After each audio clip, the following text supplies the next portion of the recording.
Good morning. A very warm welcome to all of you.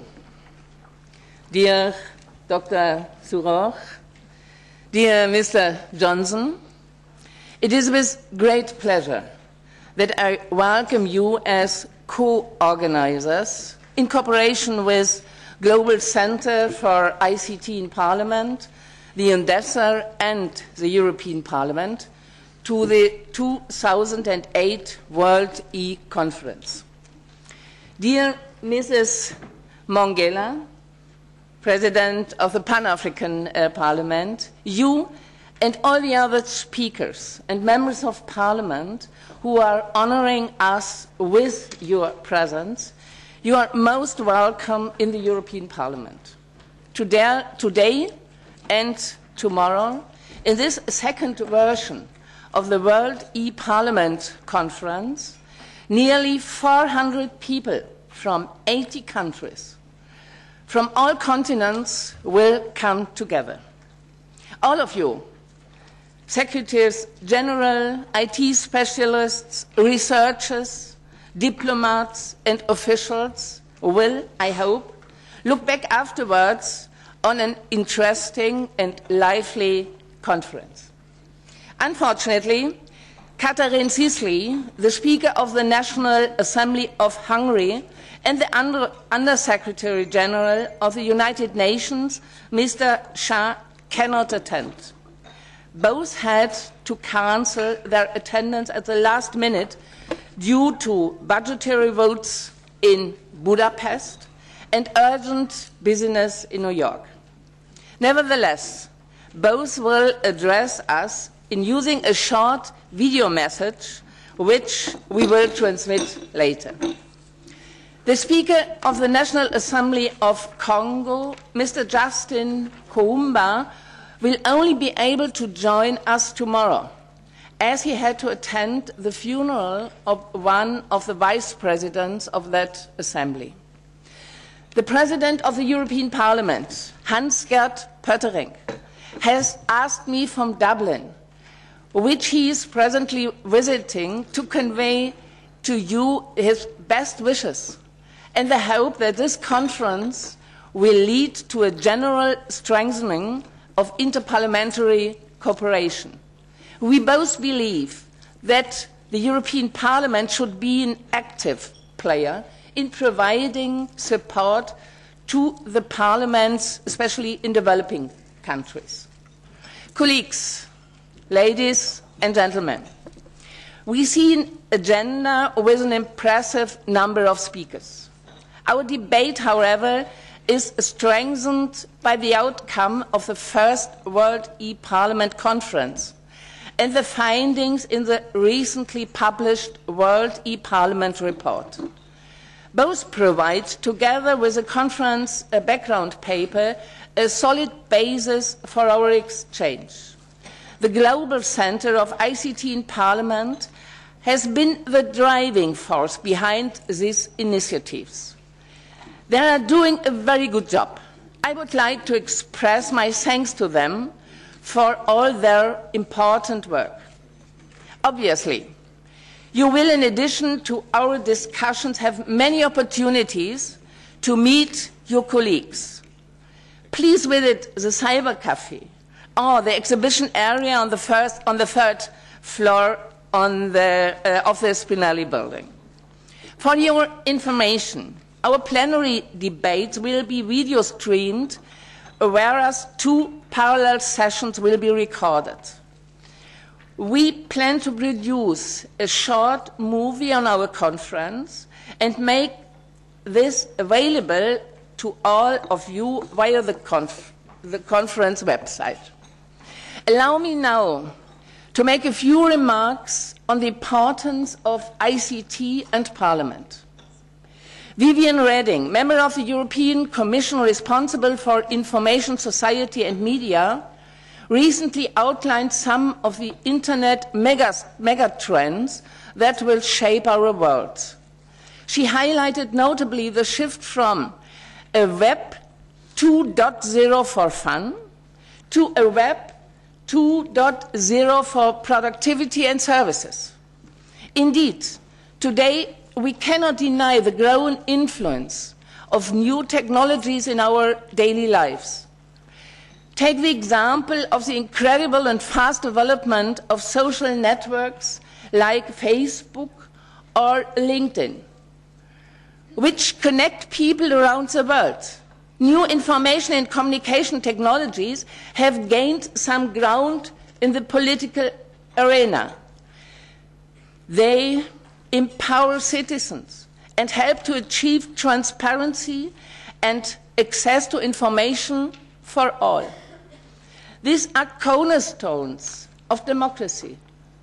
Web 2.0 gives us today the possibility to think citizens' participation in political life in a new way. It gives new alternatives to communicate with the people. US President-elected Barack Obama has made use of Web 2.0 to give a voice to millions of Americans. He has shown to understand the potential of social media to communicate and to raise funds. His campaign focuses on inclusiveness and openness.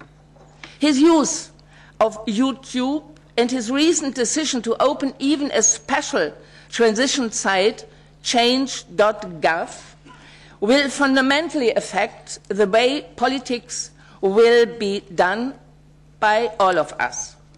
Gov 2.0 as a form of e-democracy therefore will become an essential tool for us all.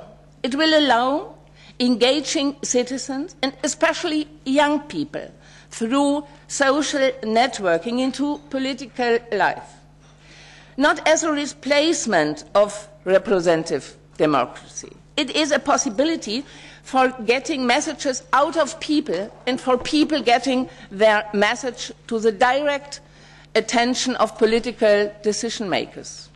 The question today is to know how we could develop such communication networks with our citizens.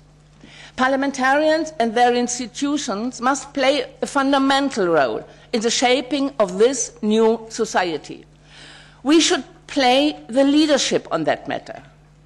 The World e-Parliament Report 2008 had the first time provided the data indicating a significant gap between what is possible with ICT and what has actually been accomplished by parliaments.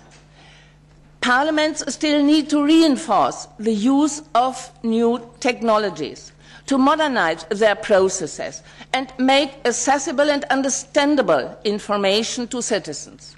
To do so, I strongly believe that we should be more innovative and require increased cooperation and coordination amongst our parliaments and strong leadership into our institutions, both on the political as on the administrative side. New technologies are an opportunity to provide easy tools to lead democratic processes.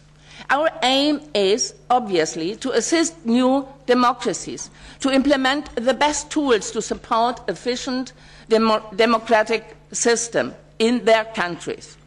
This World Conference is a good opportunity for all of us to share experience and knowledge. However, we must keep in mind the needs and expectations of citizens. E-Parliament needs a high level of IT security to make citizens confident with these new tools. It also means the respect of citizens' rights by guaranteeing the protection of their private data. We have to share our experience, especially that we have to count on issues such as the digital divide that still exists in many parts of the world, and even here in the European Union. We need to work towards e-inclusion. We have to act and prevent the geographic location, disability and age, culture and language, lack of skills or poverty are reasons for ICT exclusion. These are issues that need to be raised while implementing efficient e-Parliament. Efficient e-Parliament conducts necessarily to the use of efficient IT tools. Here at the European Parliament, we are revising our way to work, and we are doing our best to implement innovative e-tools. Our goal is to enhance transparency and improve communication and information to European citizens to make the European Parliament closer to citizens. In that way, we are proud to say that the plenary sittings are well streamed in 23 languages and that we will soon extend this application to committee meetings. We give access to information through RSS feeds and podcasts to citizens and professionals. We have also recently launched the Web TV that not only broadcasts live sessions, but also give background information on the Parliament, its members, and its legislative work. As regards other issues, such as access to documents or forum for citizens to contribute to the legislative making process, we know that we will have to be more successful. Some national parliaments are doing a great job on this, I know. We should learn from them. We are making our best to improve the use of technologies in the European Parliament, but once again, sharing knowledge becomes an important plus. We must give access to legislative documents in an easy-to-use form. It is one thing to give access to information, but what is important is to provide the contextual environment where the document belongs. Access goes hand in hand with accessibility. New technologies have become a tremendous tool for members of parliaments in their day-to-day work. Laptops, PDAs, constant access to documents, and their emails have allowed parliamentarians to work more efficiently. It allows better mobility conditions. It also facilitates exchange of information within the Parliament between members and civil servants. A major aspect of an efficient e-Parliament is a human resource. The organisation of the back office should be rethought while implementing e-Parliament, because everyone in a parliament is concerned by e-Parliament. Technology is often seen as a technical and non-human domain, but we need to focus on the humanist aspect of it. Human resources are the key for the modernization of democratic processes. We count on the commitment of our staff. Without this commitment, there is no possibility for an e-Parliament. And we are here today to discuss technologies on a human basis. Discussing these issues to provide a more efficient e-Parliament is necessary. And we should not stop debate on conferences, but instead build a community to discuss best practice, to improve strategies for e-Parliament. That will bring greater openness and transparency in our democratic societies. None of this would be possible without a strong political will. Ladies and gentlemen, dear colleagues, the European Parliament is looking forward to close partnership and exchange of knowledge between national parliaments and the European Parliament during this two-day conference and in the future.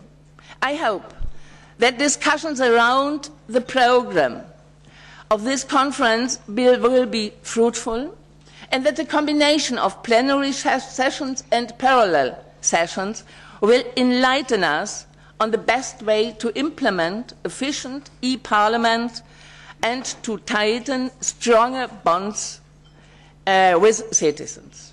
I wish again all participants valuable and interesting discussions.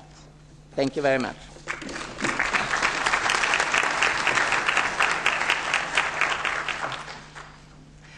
I have now the pleasure to introduce to you Dr. Ahmed Fathy Sorour. Dr. Sorour is the Speaker of the Egyptian People's Assembly. He was elected co-chair of the Global Center for ICT in Parliament last February in New York by the board. Dr. Sorour, you have the floor. Thank you. Mechtild Rothe, Vice President of the European Parliament, Mrs. Mongella, President of the African Parliament, Mr. Johnsson, Secretary General of the IPU, ladies and gentlemen, dear colleagues, it is indeed a true pleasure for me to be here today to inaugurate with you the works of the World e-Parliament Conference that is increasingly becoming a vital gathering on the international parliamentary arena. Looking around me, I feel indeed pleased to see this diverse group of participants from all over the globe focusing on one major objective, which is how to further support our parliamentary and legislative mission and work together hand in hand to strengthen our democracy. Dear participants, the impact of technology in our contemporary life is so profound and known to everyone. Yet the question is, to which extent is such technology employed in our parliamentary life, and what is the tangible outcome? It is only a few years ago when I was honored to be one of two founders of the Global Center for Information and Communication Technology in Parliaments, hosted in Rome, which I currently co-chair with the Mrs. Lady Speaker of the Parliament of Hungary, a center that dedicates itself to work with parliaments, international and regional organizations, and a spectrum of stakeholders to utilize, rationalize, and promote ICT in parliaments and their constituencies. It was a hope that technology that surrounds us and knocks our doors lends itself for the service of parliamentarians and their peoples. This can and should take place on four interrelated fronts. First, how to enhance the communication between parliamentarians themselves within the same chamber and across the aisle from one another. We all experience that sometimes the vital distance between colleagues within the same parliament, whether representatives or supporting staff, becomes unnecessarily large. How often in the past did we look for information relevant to our work that were not readily available unless after exhausting search? Moreover, we all know how much does political stand coordination and voting of individuals and their corresponding parties are of crucial importance. And here, once again, is technology stemming to facilitate this matter? Secondly, ICT is there to extend bridges between the parliamentarians and their constituencies. In an era where the volume of information is climbing and time is getting scarcer, parliamentarians have an urgent need to remain in contact with their people, to feel their pulses, to cast their views, to sense their worries, and to help aspiring for a better tomorrow. Thirdly, ICT, as advanced by this beautiful gathering today, offer a new dimension to help supporting indispensable communication between parliaments in our world that is often referred to as a small village.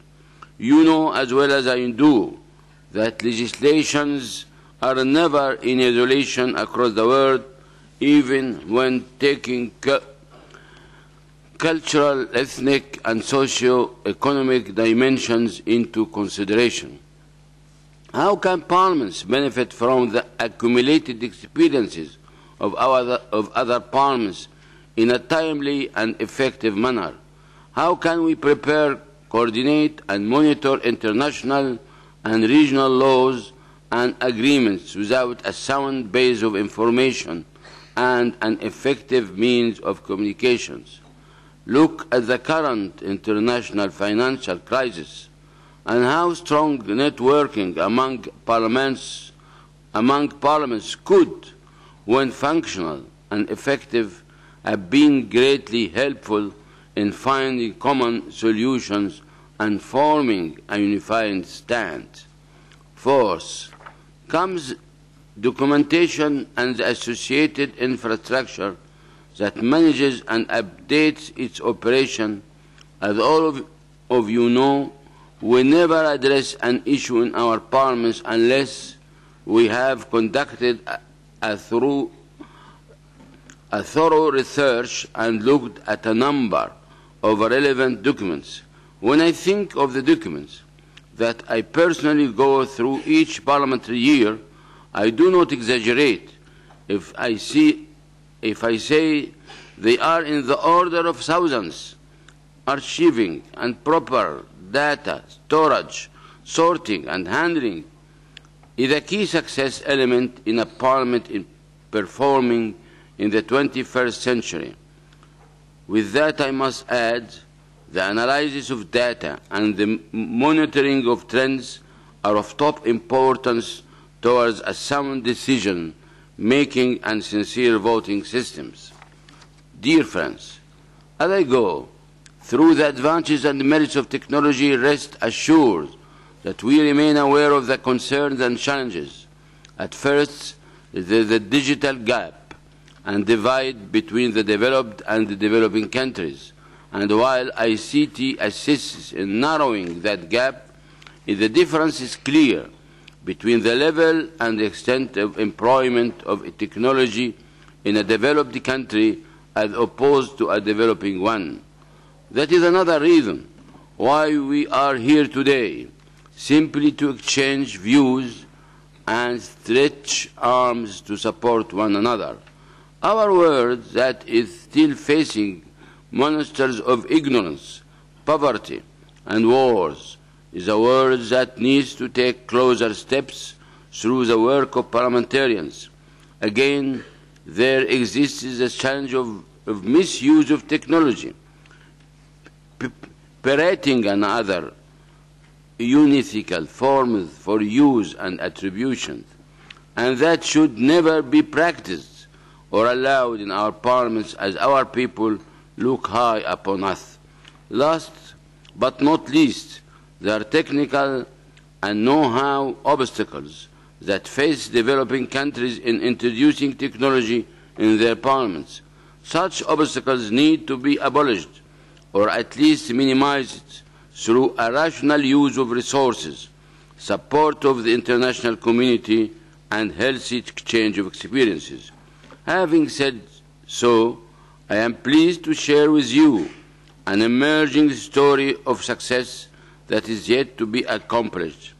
The representatives of 34 African parliaments and assemblies, with the support of the UN, the IPU, the Global Center, have gathered in Cairo, Egypt, last June to establish the African Knowledge-Based Network. The charter of this network is naturally one that aims at fostering the cooperation amongst the parliaments in our continent and enhances their visibility and cooperation with similar international networks and assemblies. I am pleased also to announce that the Egyptian Parliament has been chosen to host the first secretariat for that promising and uprising network. Dear participants, I want to draw your attention that this conference comes after the launching of the World e-Parliament report last February in New York, the first report of its kind, a report that demonstrates the cooperation of the UN, the Global Center, the IPU, civil society, as well as more than 105 assemblies and parliaments. I do invite you to read the report and analyze its outcome and commit ourselves to improve, update, and most importantly, disseminate it and share it with our communities.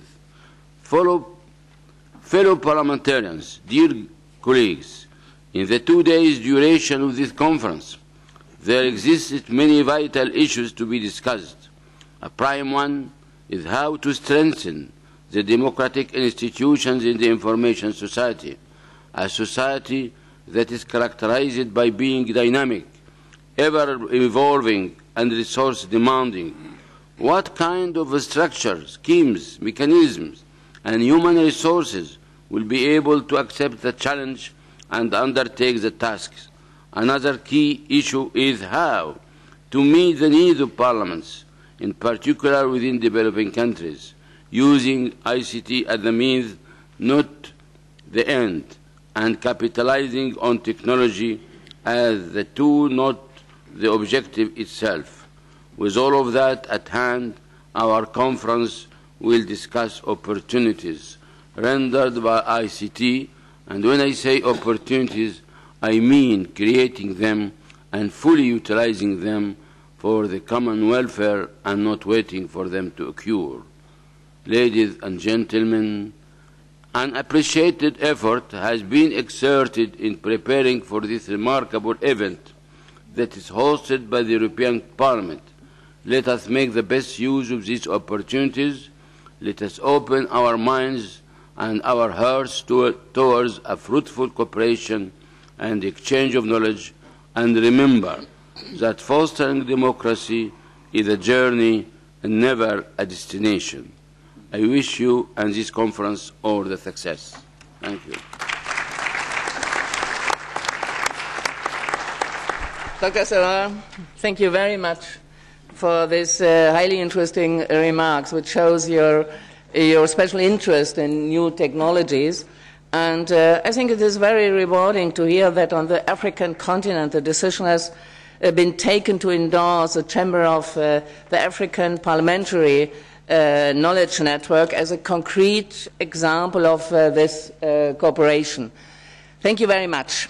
Before giving the floor to our keynote speaker of today, Johnsson, I propose we have a look to the screens on the wall to listen to the video messages of our colleagues from Hungary and the United Nations. We will start with a message from Under-Secretary General Su Kang, speaking on behalf of the Economic and Social Affairs Department of the United Nations, who is followed by Mrs. Katalin Sisley, Speaker of the Hungarian National Assembly, and like Dr. Sorour, the co-chairperson of the Global Center for ICT. So. Okay. Excellencies, distinguished members of Parliament, ladies and gentlemen, I'm delighted to send this message to you from United Nations headquarters and to welcome you to the World e-Parliament Conference 2008. Since the launch of the Global Center for ICT in Parliament, together with the Inter-Parliamentary Union and a core group of committed leaders of Parliament, we have made important progress in building a global framework for exchange of experience and knowledge among parliaments and stakeholders on the use of modern technologies in support of parliamentary democracy. To inspire us, we have a vision laid out at the World Summit on the Information Society in Tunis in 2005 of the open, people-centered and inclusive society that allows citizens to access and share authoritative and timely information. Almost 400 participants from national and regional assemblies, parliamentary associations, universities and civil society organizations are gathered in Brussels today. Your presence manifests the partnership that has developed in response to a fast-evolving need felt by many legislatures. In this connected world, parliaments must find their own way of exploiting ICTs for strengthening their institutional role within their societies, for reaching out to citizens, for effectively discharging their legislative and oversight duties. Yet, they must do so knowing that other experiences can be tapped, that more technological choices are possible, and that inter-parliamentary cooperation is a key ingredient to make advances in this field. This is an important process that we together must nourish and reinforce for the benefit of all parliaments and societies. On behalf of the United Nations Department of Economic and Social Affairs, I would like to express my gratitude to the European Parliament for hosting this important conference. Our thanks also go to the co-chairs of the Board of Global Center for providing their guidance in realizing it. I wish all participants fruitful discussions and a successful conference outcome. Thank you.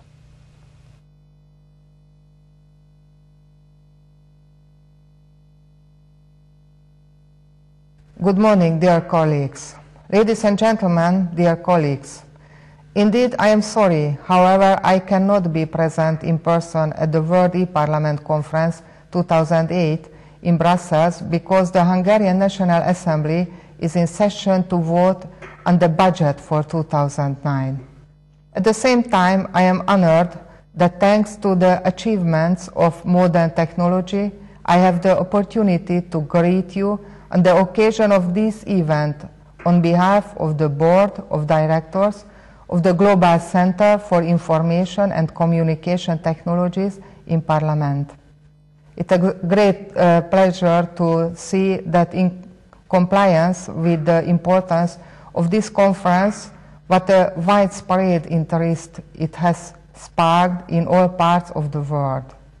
It also reflects an international cooperation that the conference has been organized and convened. The World e-Parliament Conference, a joint initiative of the United Nations, the Inter-Parliamentary Union, and the core group of partners, was launched in 2006 because it was realized that without modern IT infrastructure applications and the exchange of best practices, the efficient operation of parliaments is inconceivable. Interparliamentary cooperation in this respect is particularly important because the parliaments of the countries are basically working towards the same goals in accordance with their own set of specific rules, national constitutions, and democratic traditions. This also means that it's impossible to create a uniform system for all parliaments. For this reason, it's vital that all parliamentarians become familiar with the technologies, standards, and applied methods of development and operation tools that have already contributed to the successful functioning of parliaments and will continue to do so in the future. Dear colleagues, the e-Parliament IT system must provide modern working conditions for the MPs for the efficient contribution of the staff in the parliamentary offices, for the legislative process, transparency in the operation of parliaments, and access to the information of interest for the general public, the private sector, and civil organizations in the shortest lead time. In the 15 to 20 years gone by, there have been great changes in the IT used by parliaments. Initially, it was considered as a great achievement when the databases that contain some fundamental information and support the management of documents in parliaments were established. At the time, the posting of events and documents days or in some cases even weeks after the information had been processed on websites displaying static information, was still in compliance with the requirement. By now, it has become the norm to follow the events of Parliament through real-time internet broadcasting and retrieve documents instantly from the internet. In addition, there is also a need to create a secure mobile working environment for MPs in order to give them the opportunity to have an instant access to documents and electronic mails, and submission of and access to amendments and opinions. The acceleration of the pace of life, triggered partly by the rapid development of information technology, also presents a considerable challenge to IT specialists, Parliament experts, and parliamentarians.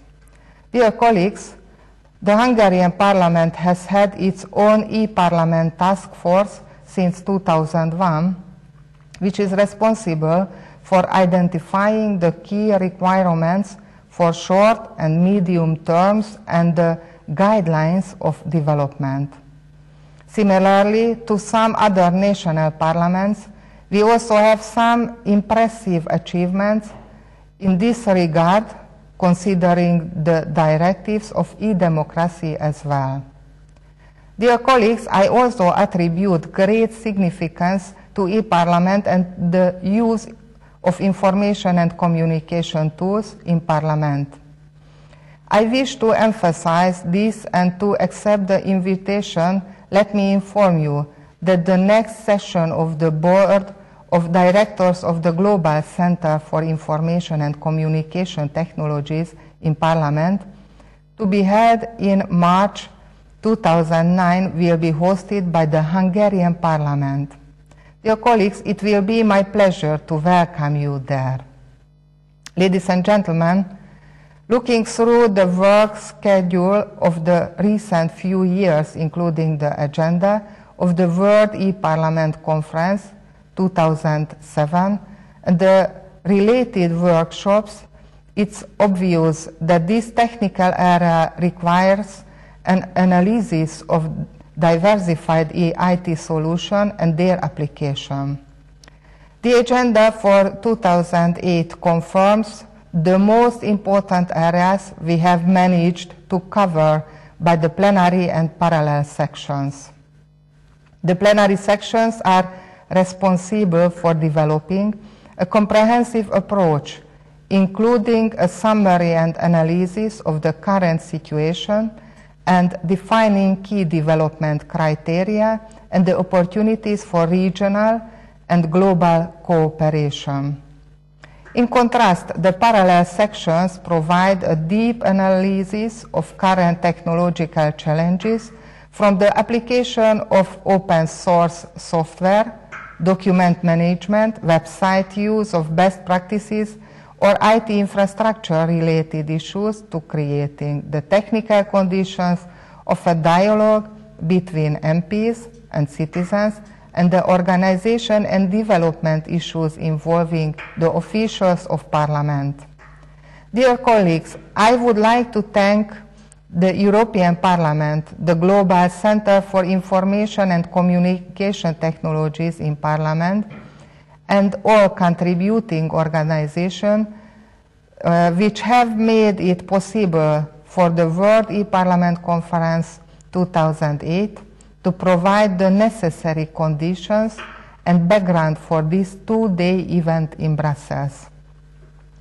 Dear colleagues, I would like to wish every success and good work to all the participants of this conference, and hope that next to technical discussion, we should see the beginning of many good personal relationships that will promote future cooperation, efficient discussion of problems, as well as sharing experience, results, also allowing widespread implementation between and among parliaments. Dear colleagues, thank you for your very kind attention.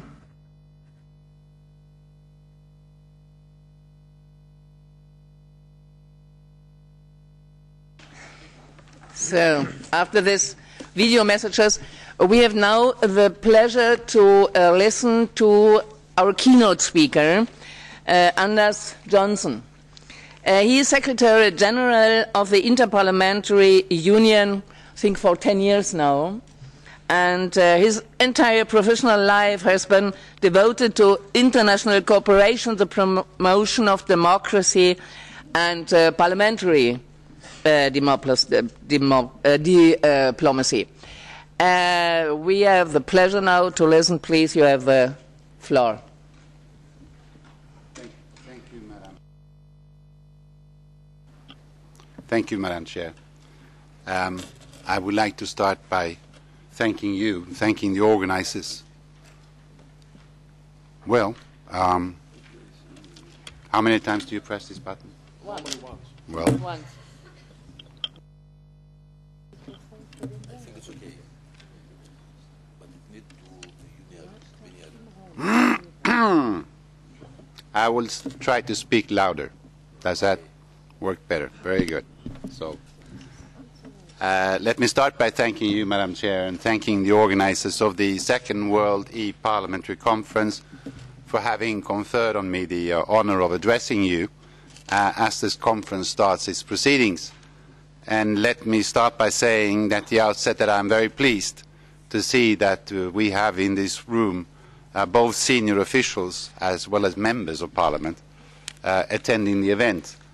This, of course, makes all the sense in the world, since you have to work together to ensure that parliaments and citizens can benefit from ICT. The subject that I was going to explore with you is e-Parliament and how it works and some of its roles in today's democracies. Before I do that, though, let me say that e-Parliament is really synonymous with Parliament in the modern world. The World e-Parliament report released earlier this year defines e-Parliament as a parliament that is empowered to be more transparent, accessible and accountable through the use of ICT. An e-Parliament empowers people to be more engaged in public life. An e-Parliament provides higher quality information and greater access to its parliamentary documents and activities. E-Parliament uses information and communication technologies to support its primary functions of representation, lawmaking and oversight more effectively. Through the application of modern technology and standards and the adoption of supportive policies, a parliament fosters the development of an equitable and inclusive information society. Asked to comment on the institution of Parliament a couple of years ago, the then President of the IPU said that the paradox of our times is that we hail the victory of democracy while we lament the fact that in many countries Parliament, the central institution of democracy, is facing a crisis of legitimacy. What is wrong with Parliament and with democracy? Well, for one thing, and excuse me for saying this, public life is dominated by men. For most of history, and in most countries, government has been a male preserve. This is still true, and it is rare for women to be participating in public life in proportion to their numbers in the population. This not only undermines the democratic principle of equality, it deprives public life of women's full contribution. In short, it makes precious little sense. Experience shows that the situation will only really change when political parties feel obliged, either through public pressure or legal requirements, to change their procedure for candidate selection. Getting to that point requires public awareness, focus and debate. Almost always, improvement of this nature comes through organized pressure from the public itself. That is one of the beauties of democracy, its capacity for self-correction. In fact, I would argue that the solutions will always involve greater transparency and accountability and, at the end of the day, better access to information. Let me give you a few more examples. One important reason why democracy may be seriously in trouble has to do with corruption. Corruption is usually defined as the abuse of public office for private gain. It contradicts the principle that public office in a democracy is exercised on behalf of the people. Chronic corruption undermines public trust in government and support for the democratic process itself. Paying public servants a decent wages may well help with one side of the problem. Improving the likelihood of exposure and enforcement of sanctions on defaulters may serve as a very healthy deterrent on the other side. Here, the media and anti-corruption organisations of civil society can play a significant role. Another phenomenon undermining democracy in Parliament is the so-called tyranny of the majority. Decisions taken in accordance with the majority view are necessarily more democratic than decisions taken by a few or a minority. However, they can become oppressive when they infringe upon the basic democratic rights of an unpopular individual or group to participate in political processes, or when an ethnic, linguistic or religious minority is excluded from any share in power. Addressing this problem requires constitutional protection of fundamental rights and freedoms, backed by effective law enforcement. The exclusion of minorities from any share in political power can be addressed through the electoral system, through quota provisions, through power-sharing arrangements, and through decentralisation of government. Executive control over Parliament also stifles democracy. Where parliaments lack effective independence from the government, whether through inadequate resources and expertise or through tight ruling party control, they are unable to carry out their oversight function effectively, with consequences for the quality of policy and legislation, as well as reduced public accountability of the government. For parliaments to be fully independent of the executive arm of government, they need control of their own staffing, procedures and organisation of business, effective powers of investigation and sufficient resources and expertise to be able to carry out their functions independently. Ensuring that the incentives and sanctions available to party leaderships do not render parliamentarians subservient to government is, however, much more difficult to legislate. Lack of pluralism in the media constitutes another negative element.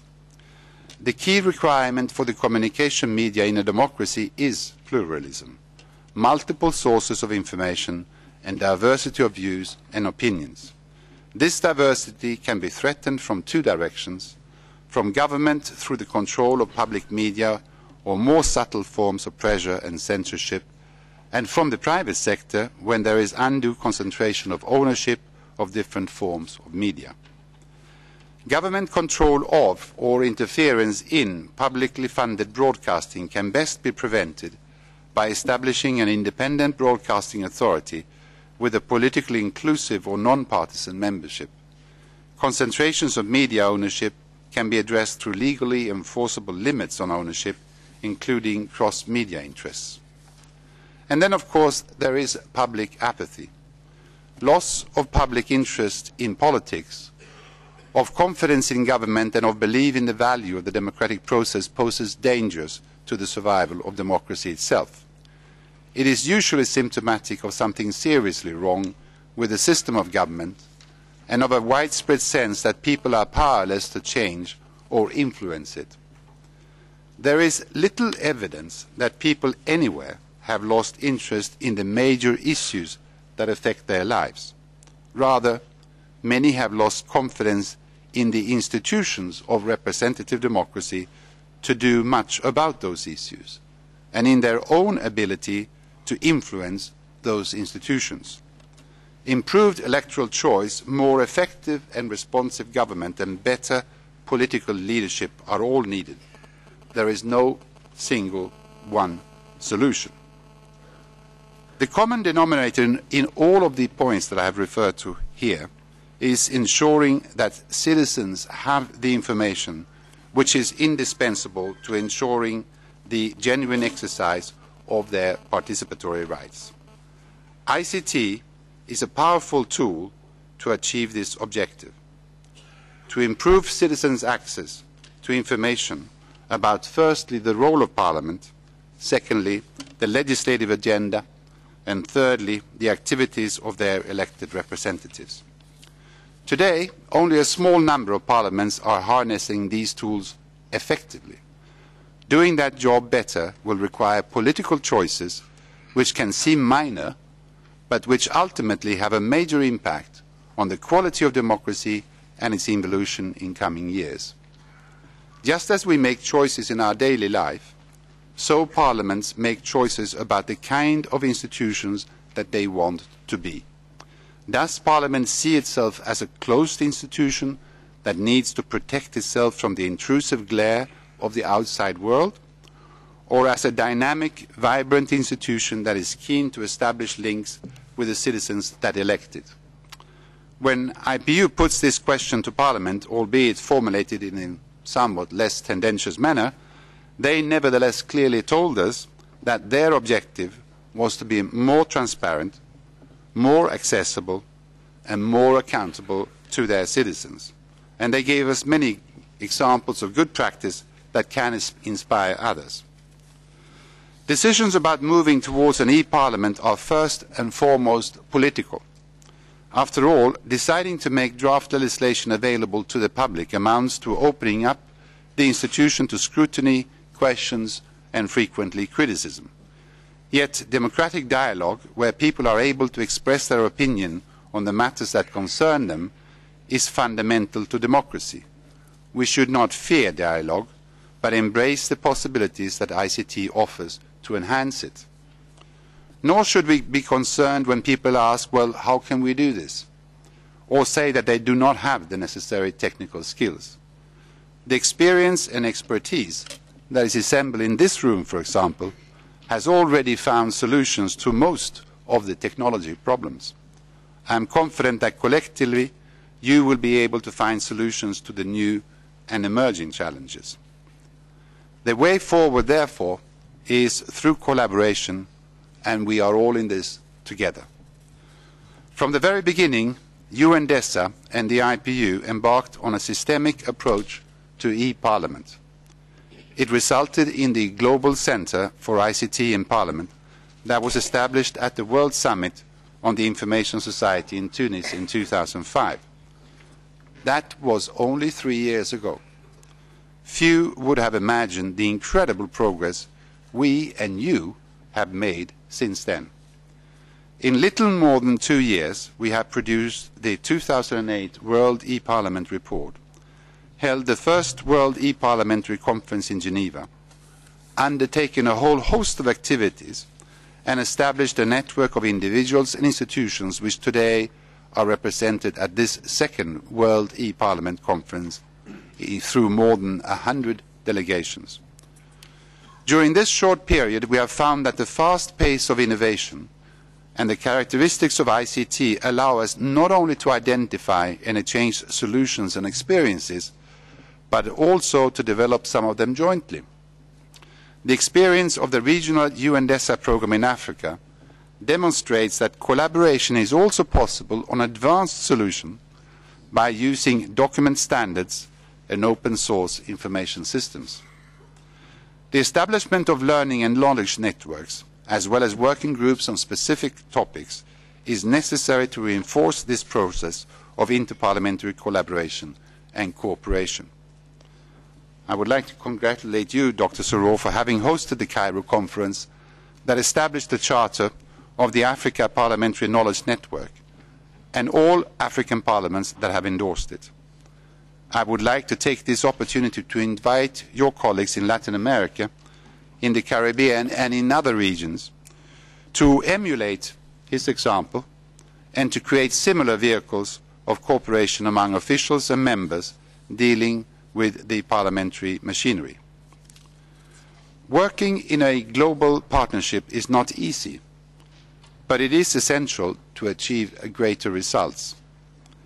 Under such a framework, asymmetric coalitions of parliaments, universities, international organizations can respond to the call for assistance from assemblies in poorer nations by pooling resources, be they human or financial resources, or substantive specific expertise and knowledge. After this conference is over, the Global Centre for ICT in Parliament and a member of its high-level board will have the task to translate its outcome into concrete activities. I therefore invite you to see the plenary and parallel sessions of this conference as part of a broader process and to express your ideas and recommendations openly. I am particularly glad that one of the sessions will seek to improve on the guidelines on parliamentary websites which the IPU published in the year 2000.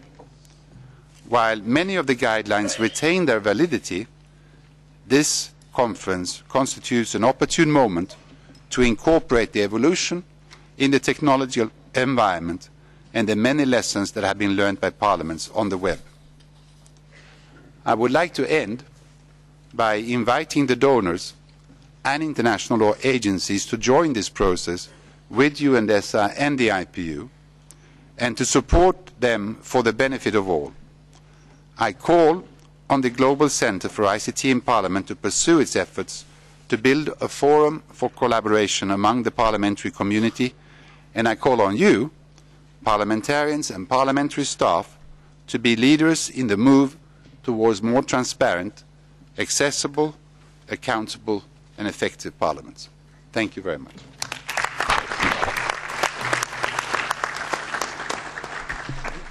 Thank you very much, Mr. Johnsson, for your highly stimulating words, and I'm sure that your analysis, your suggestions will be issues in the parallel sessions, and thank you very much.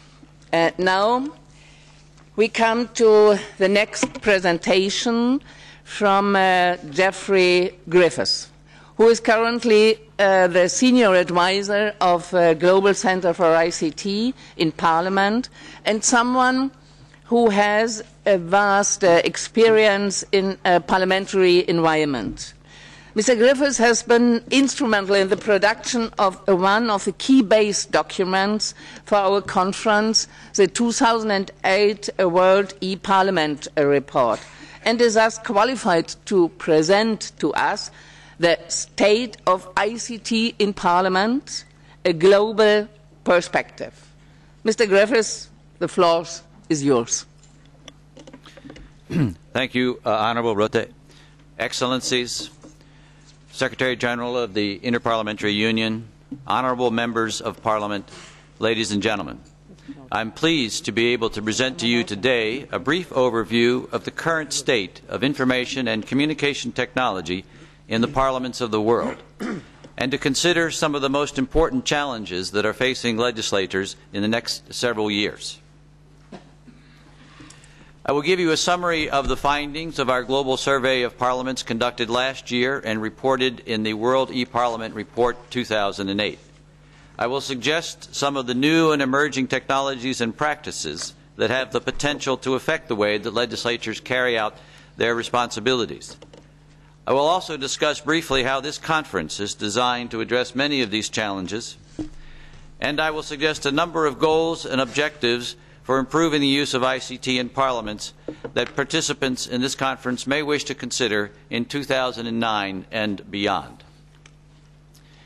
We've heard many excellent discussions and presentations this morning already about the critical role of ICT in Parliament, and I don't need to repeat those here. With respect to e-Parliament, Mr. Johnsson has provided an excellent description of an e-Parliament and its role in the parliamentary environment, and I can say I cannot improve on that at all. The overview I present to you today is based on the key findings from the World e-Parliament Report of 2008 and includes some comparisons of countries with high and low income levels. This report was a joint effort of the United Nations and the Inter-Parliamentary Union and was prepared by the Global Center for ICT in Parliament based on a survey of legislative assemblies carried out in late 2007. There were three fundamental purposes for this report.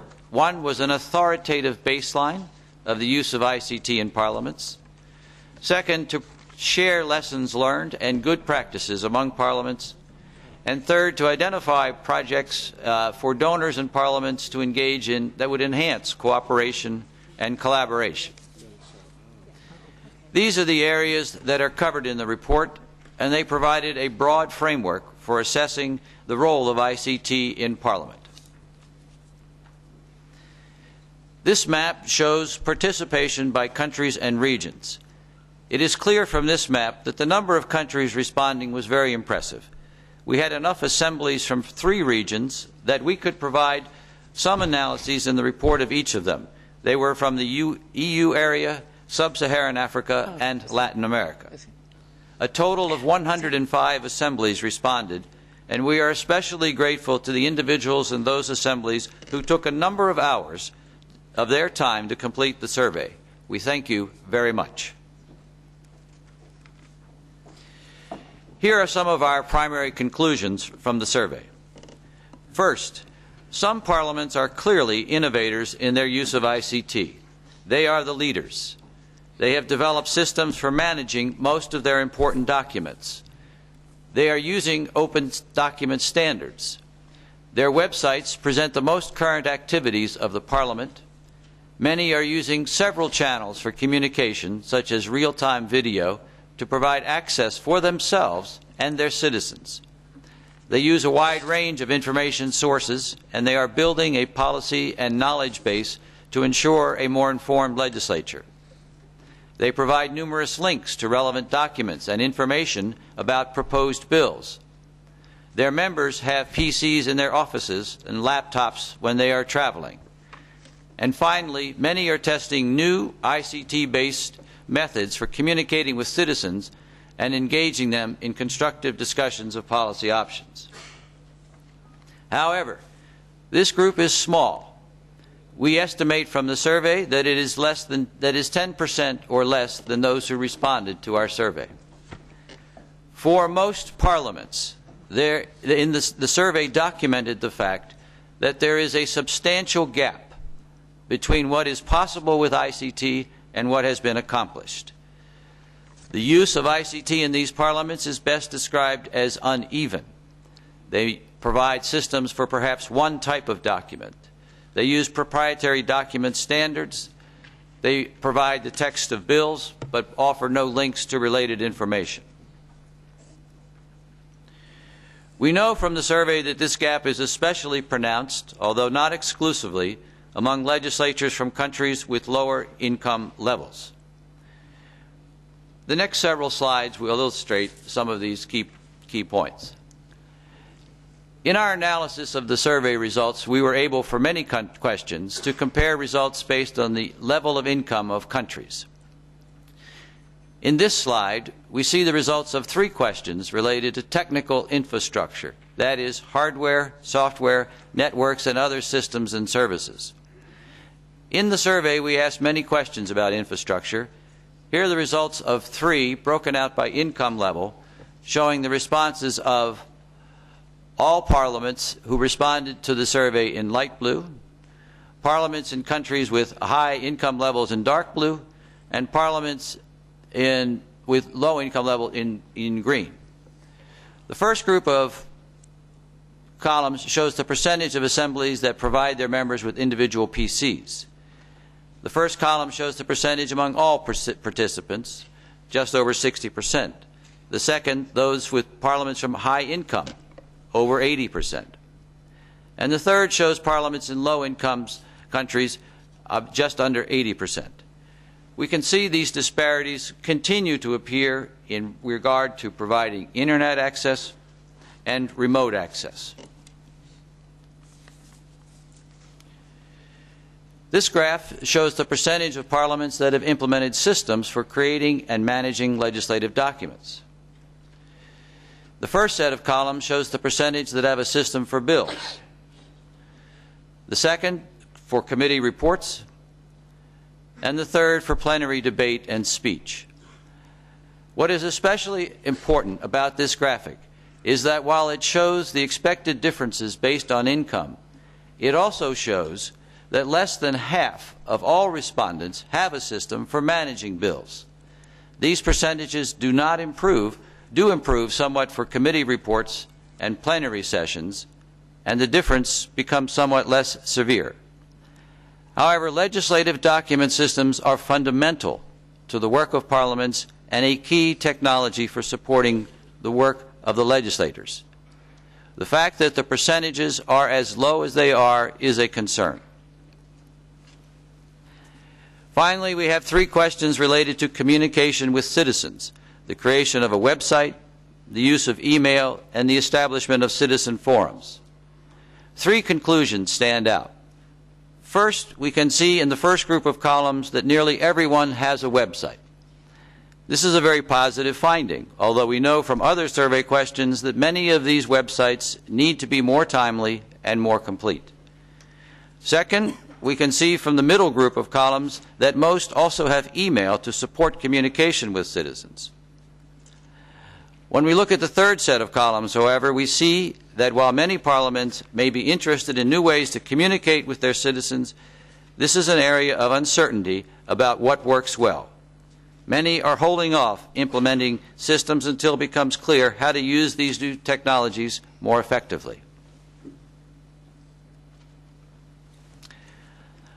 Despite the concerns raised by these results, however, one finding that was abundantly clear from the survey is that many parliaments, regardless of the level of income of their country, clearly have plans, many of them ambitious plans, to improve their use of technology. Given the current state of ICT in many parliaments today and the significant challenges they face, this is a very positive finding. Let me show you some data to support these conclusions. First, planning is critical to the effective implementation of ICT, especially strategic planning. This chart shows the percentage of respondents who have strategic plans for all income groups: high income, upper middle, lower middle, and low. The good news here is that while the difference among income groups is still present, it is not as great as we have seen in other areas. And since strategic planning is the starting point, this is a positive finding. In an earlier slide, I noted the percentage of all respondents who said they have a system for managing bills. Here we see the percentage of respondents who have plans for building these systems. In the column on the far right, we see that only 4% of parliaments in low-income countries have a system, but 70% are planning to build one. Again, a positive sign and an area that could benefit significantly from cooperation among parliaments.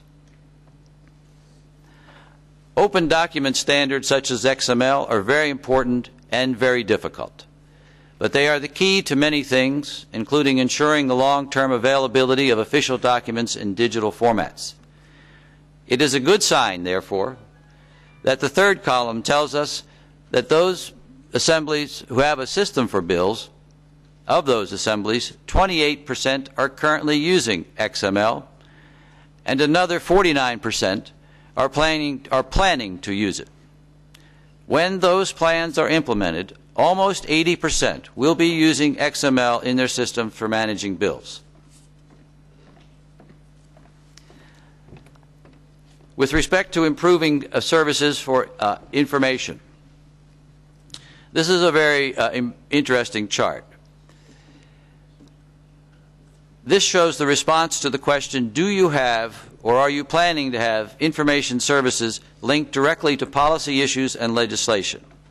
This would mean providing services such as links to research reports and Internet sites that deal with issues or particular bills before the Parliament. The first column shows the response of all of the assemblies. 34% have such systems. 31% say they are planning to have them, 25% say that it was not applicable. If we compare the center column, which is high income, with the right-hand column, which is low income, we see that parliaments from low-income countries would actually exceed the percentage of parliaments from high-income countries offering services if all of them were able to implement their plans. Up to this point, I've been talking about the results of the survey, which focused primarily on existing technologies and current practices. I want to turn now to the issue of new technologies and also to new practices. I see 5 forces at work. First, we've heard mentioned this morning, social networks. Second, and closely associated with it, user-generated content. Third, connectivity everywhere, meaning you can connect anywhere to the Internet. Fourth, what is sometimes referred to as smarter data. The word smarter has become a buzzword in technology, but it means you can do more things with whatever it refers to, whether that is data or phones or people. And finally, we will envision greater computing power. I'm going to discuss these in the order in which I think they have the greatest impact on legislatures. I hasten to add that this is my personal view. Others will no doubt have a different opinion. I'm going to move through these quickly. These slides will be available on the website of the Global Center and the European Parliament. So in the interest of catching up on a bit of time, I will give you a quick look at these. But I am fascinated by this particular slide, the increase in computing power and the ability to use a computer anywhere.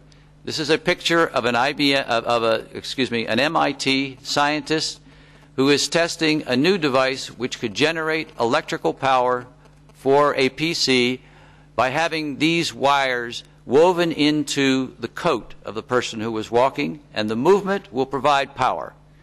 For those of you who are looking for a power outlet for your PC this morning, I'm sorry that this is not yet available.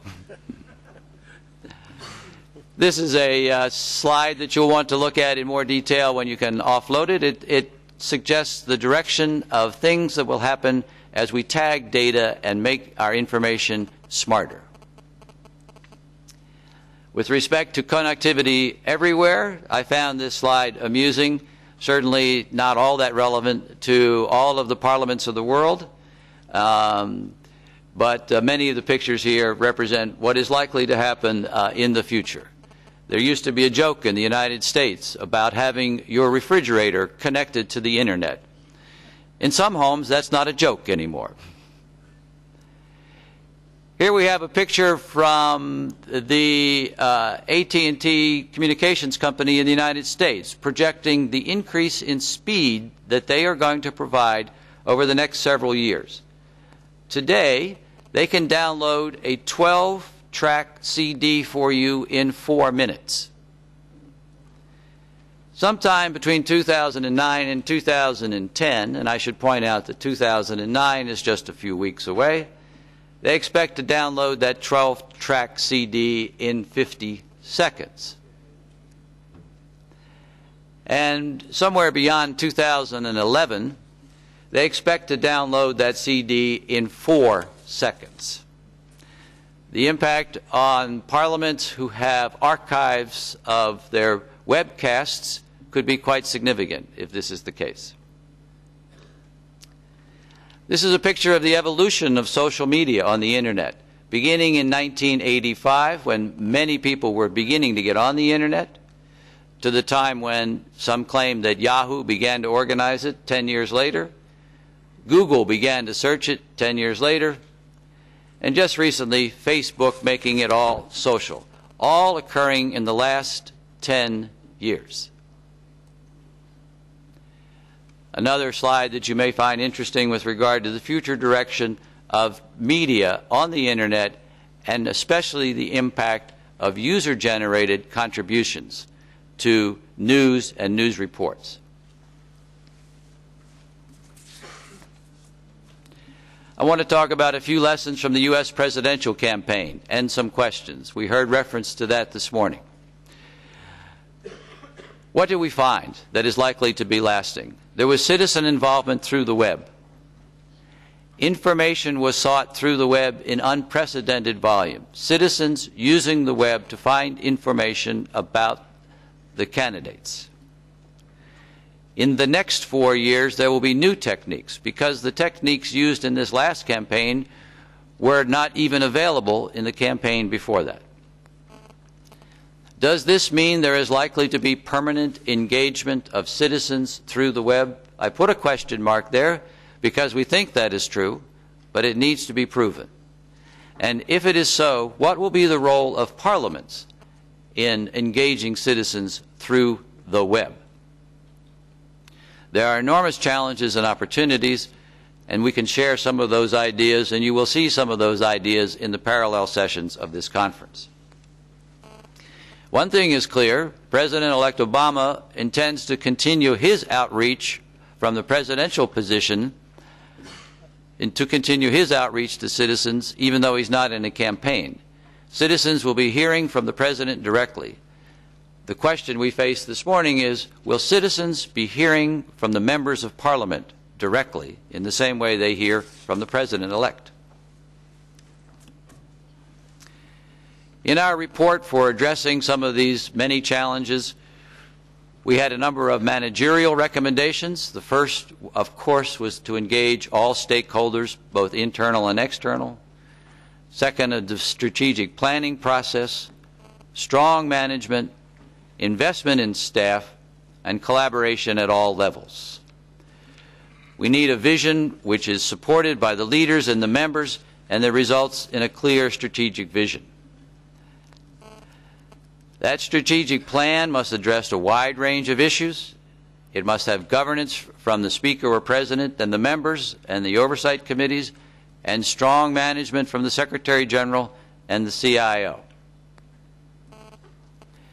We had a number of technical recommendations, including strong document systems, an engaging website, the use of open standards, a coherent knowledge base, and exploring tools to engage citizens. It is my opinion, having been there, that the work of the ICT organization in parliaments is among the most difficult in the world. They must develop all of the systems on the left side of the screen to serve all of the users on the right side. And each of those users wants to use each of those systems in a different way. The challenges to the ICT staff in parliaments is enormous, and I salute you this morning. And we must remember the needs of staff who must be well trained, supported, and understand the nature of the legislature.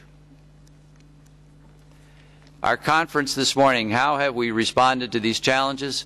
Through the selection of topics, the opportunities for sharing, our parallel sessions we've designed to be learning events, our emphasis on cooperation, and the importance of leadership and engaging members. We know that we are all globally intertwined, and that a parliament that is less effective because of the state of its technology affects us all.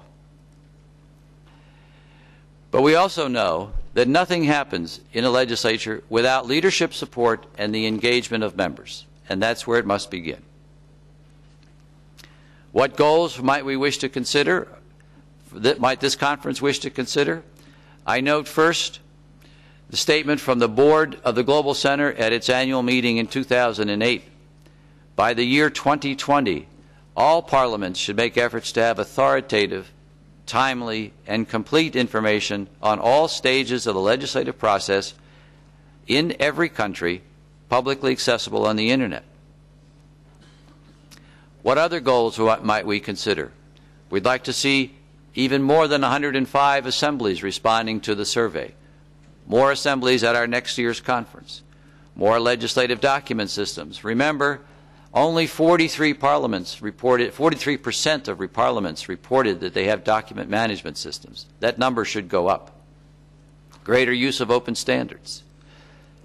Improved websites. We're going to consider better standards and updating of the guidelines, not better standards, but rather updating of the guidelines that the IPU originally published, which were excellent. We want to bring them in tune with some of the latest technology developments. More effective communication, more opportunities to communicate with citizens, and a technical infrastructure and a staff that can support all of this. And of course, as we've heard often this morning, greater opportunities for cooperation and collaboration. So as we know, through ICT, parliaments have a unique opportunity to lead the way in making our public institutions transparent, as Anders Johnsson reported this morning.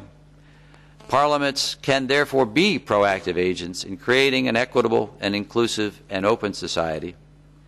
The starting point is leadership and the commitment of members, which is the topic of our next session. Thank you very much.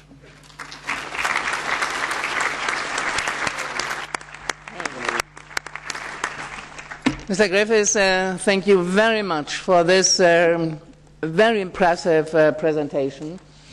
I think you gave us a very clear picture of the challenges and opportunities we have, of the barriers and the success which has been made. I think it's an excellent basis for the work in the other sessions we have today. Thank you very much. Now, we are at the end of the opening of our morning's session, and we will now proceed to the first policy exchange. Strengthen democratic institutions in the information society, the politics of e-Parliament. In the background paper in your conference brochure, you have found already a short introduction and key question formulated for this first plenary session. As I mentioned earlier, Mr. Koumba from the Congo, who should chair this session, will only arrive late today. So I hope you will accept that I continue to be in the chair together with Dr. Sorour. Too much information, it is said, can lead to ignorance. What we need is quality information made available at the right time in the right format. This will help us parliamentarians to strengthen the policy-making process, to increase the efficiency of our institutions, and to strengthen contact with our voters.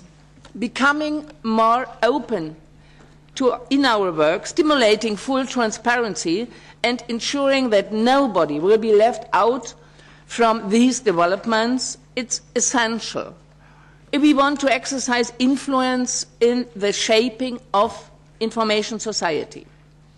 This session is called The Politics of e-Parliament, and the question which we like to see debated are: how can the political leadership in parliaments be made aware of the potential of e-Parliament to strengthen their institution and democracy? How can leaders and members play a more active role in determining the direction of ICT in parliaments? What organizational, management and political factors characterize those parliaments that are at the high end of ICT adoption? Given that each parliament is unique, what common approaches can be shared? What specific ICT applicants have the greatest impact on enhancing openness? How have Parliament and ICT to engage citizens in participatory governments? These are big questions, and no doubt the discussion at our conference will have to be continued in other fora as well. But the major and unique aspect of this World e-Parliament Conference is that it brings together politicians, academics, presenters and parliamentary staff from all over the world. The impressive list of speakers who will introduce this question is a testimony to that. Our first speaker is Gertrude Mongella, President of the Pan-African Parliament, an institution, let's say, similar to the European Parliament, and of which she has been the speaker since its creation. Please, Mrs. Mongella. I thank you very much, Madam Chairperson. I would like to start by expressing my appreciation of the United Nations, the European Parliament, the Global Center for ICT in Parliament for the last 2 years when they have been deeply engaged in developing the e-Parliament. This is a new phase of development in our democratic processes. I would also like to take this opportunity to say that UNDESA, the Global Center, have also promoted the setting up of the African Parliamentary Knowledge Network, which was formally launched in June 2008 at a conference in Cairo, which was graciously hosted by the People's Assembly of Egypt. And I wish really to congratulate Dr. Sorour, Speaker of the People's Assembly of Egypt, for hosting the conference and for inviting me to attend this conference, because that's a move towards bringing the e-Parliament to the African continent.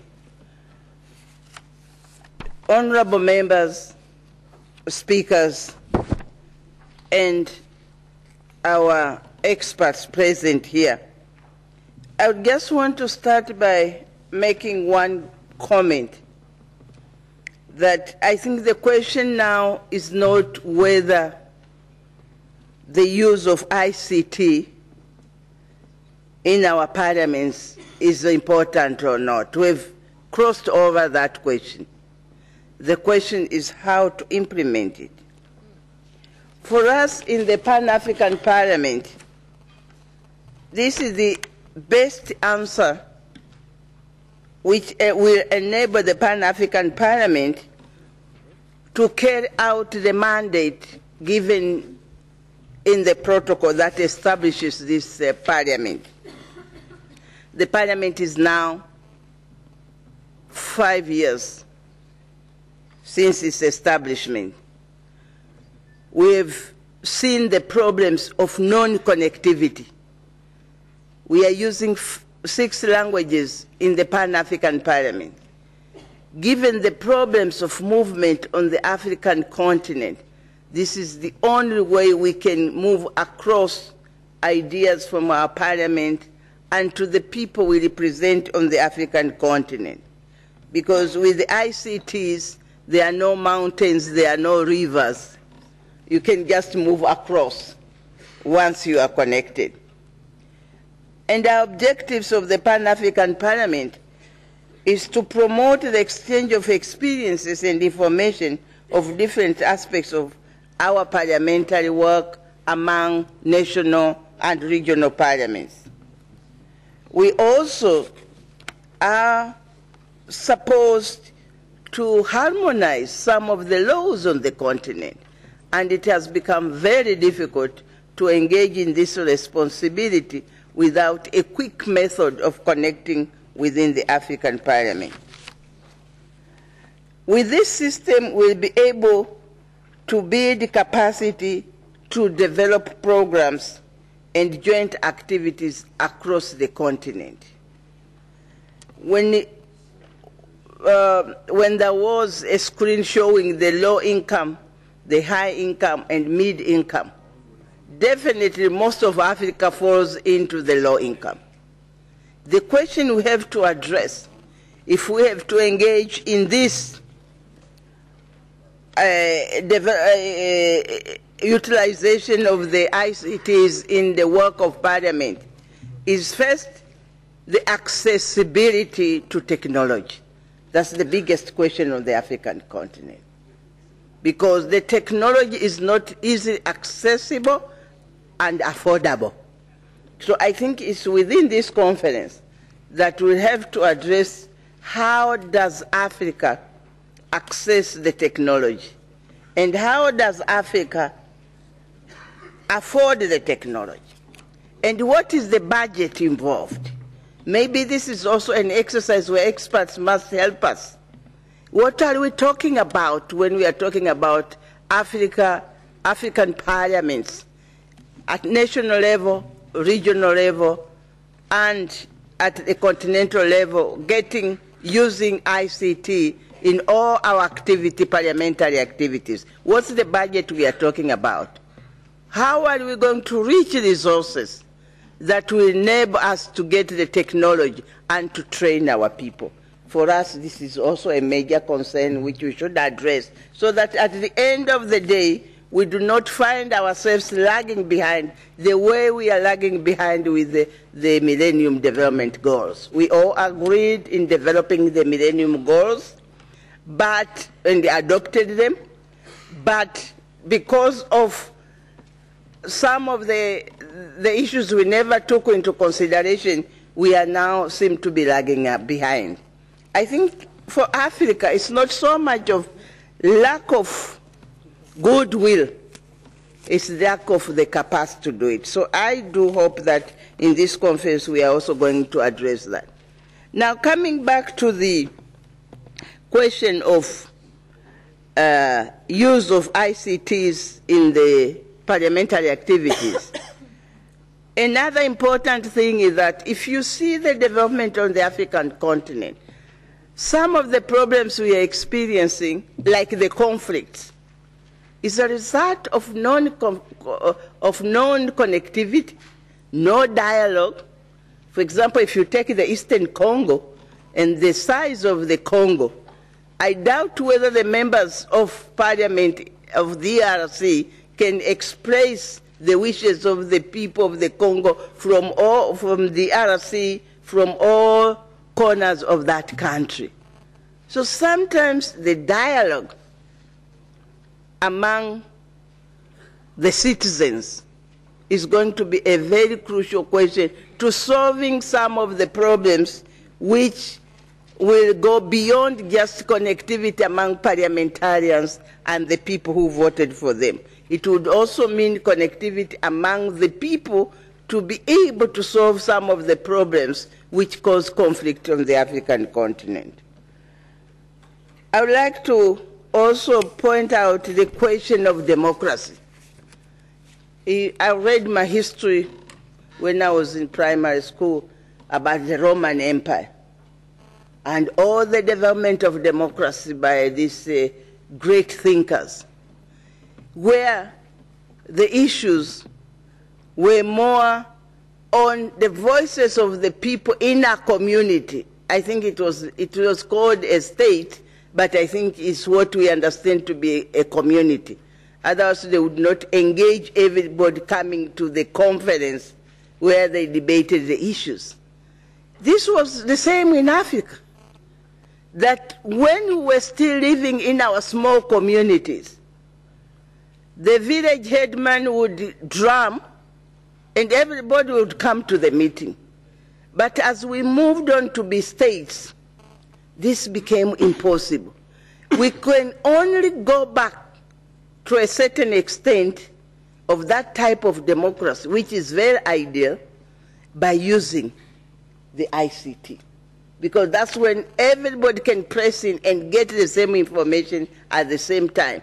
And people can bring back the response on the same way, same conduit.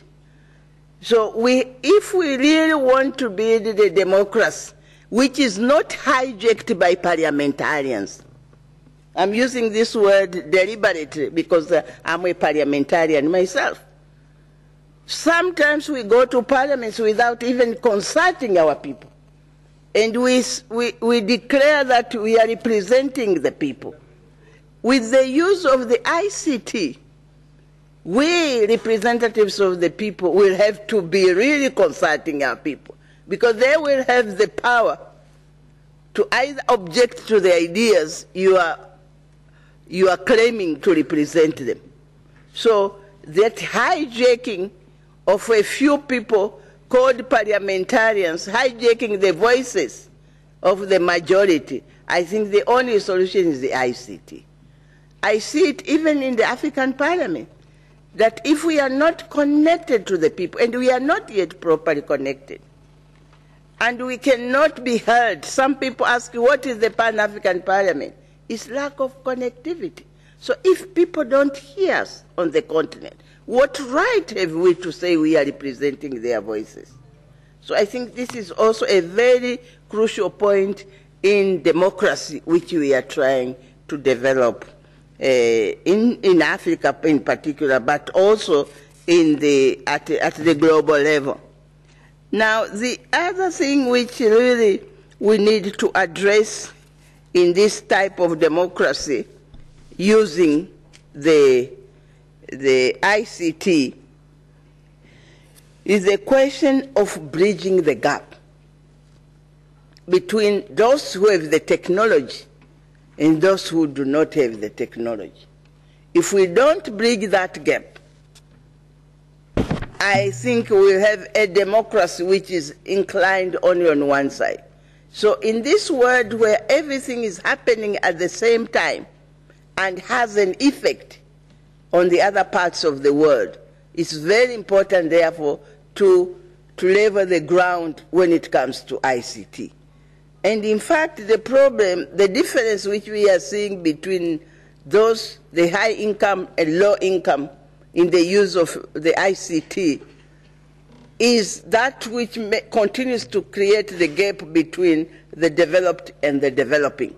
And therefore, you cannot have a true democracy, particularly when you come at the international level, which we are closely linked to, and which has an effect in our own undertakings if we do not fill in the gaps which we are seeing in the development of the use of the ICT.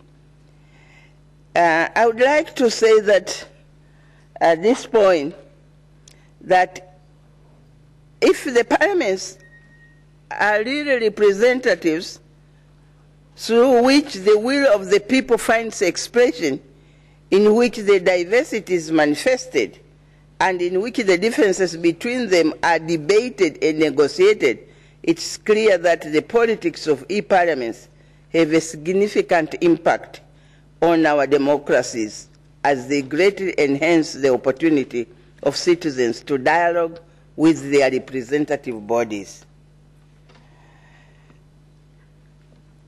In the Pan-African Parliament, we consider ourselves as a center of excellence, finally.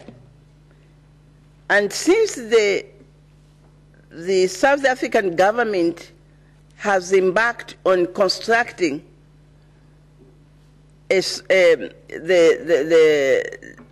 headquarters, the permanent headquarters of the Parliament, this is the right time to look into the possibility of facilitating the Pan-African Parliament to be a center for the e-parliaments, that there must be an engine, and it could not be any other body than the Pan-African Parliament, so that that connection to the national parliaments would therefore stimulate even a faster growth of the use of the ICT in Parliament. I would like to say, therefore, that the question of leadership is very crucial. It has been mentioned several times in all the speakers. Leadership. What type of leadership do you have for these parliaments? The president, the speakers, the secretary generals or clerks of parliament. We all have to have that same focus on these issues which we are talking about in order to facilitate the movement. But there must also be a political will, because sometimes even in the lower income countries, if there is a will, we can move ahead. So the political will should be solicited by all of us in our national parliaments to ensure that if we had designated resources to other activities, we should also give some We should show a goodwill to give resources to the development of the technologies that will enable the concept of e-parliament to take place. Democracy, therefore, can only happen if we are all connected. And that connection is not only between European Parliament, Pan-African parliaments, it's a connection between people, a connection between their representatives, and also a connection globally, so that we can deal with the global issues in the same wavelength, and that is the issue maybe which will contribute greatly to the peace and development we are aspiring to at the global level. Thank you very much.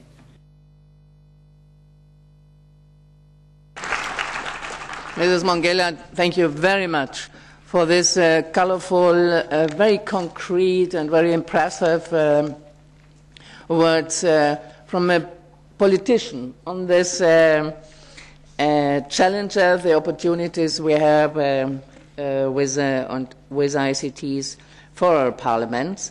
Now we come to my colleague from Romania, Silvia Adriana Ticau. She worked a lot with ICTs. She was first Director General for Information Technology and Information Society, and later then she changed the sites, and later she was State Secretary for Information Technology, and in 2004 Minister responsible for this. So you have the floor, Silvia. Thank you very much, and let me congratulate you for organizing this important event. I think this conference will enrich each of us, and we can have this exchange of information, of best practices, so together we can build a fair society, and we can provide a better access to the work of the parliament. The internet changed the world. It changed the way we do business, we look after the information we need, the way we learn, the way we do our travel arrangements, the way we buy our transport tickets, the way we interact with the administration. We live in a connected world, and e-banking, e-commerce, e-government, e-learning, e-services became part of our daily life. What is then e-parliament?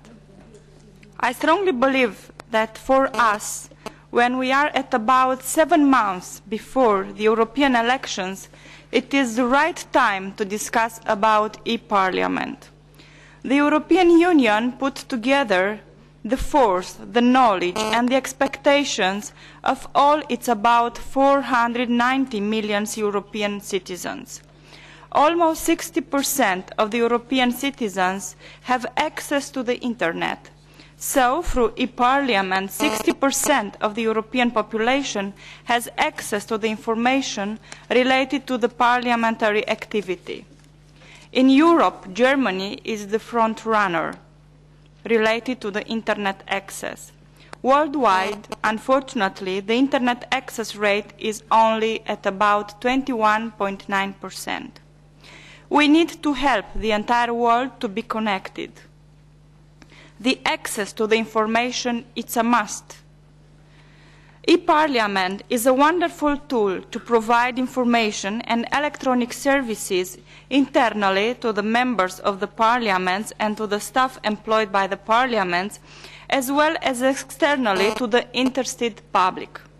So, in order to have an efficient e-Parliament tool, it is important to have an updated website and the necessary intranet and IT infrastructure.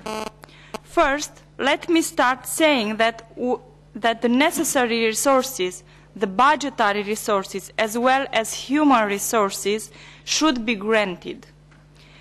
If you want to have a reliable, updated and secure e-Parliament tool, you have to ensure the necessary resources. The information provided to the public should present the current work of the Parliament and should be accurate, reliable and updated. For this reason, the information and communication team is crucially important. Any information should be found easily with no more than 3 to 5 clicks and in a short time. People should be able to accommodate rapidly with the information on the website, to navigate easily through it and to find it attractive in order to come back. If they come back, we start to exist for them and we become present in their lives.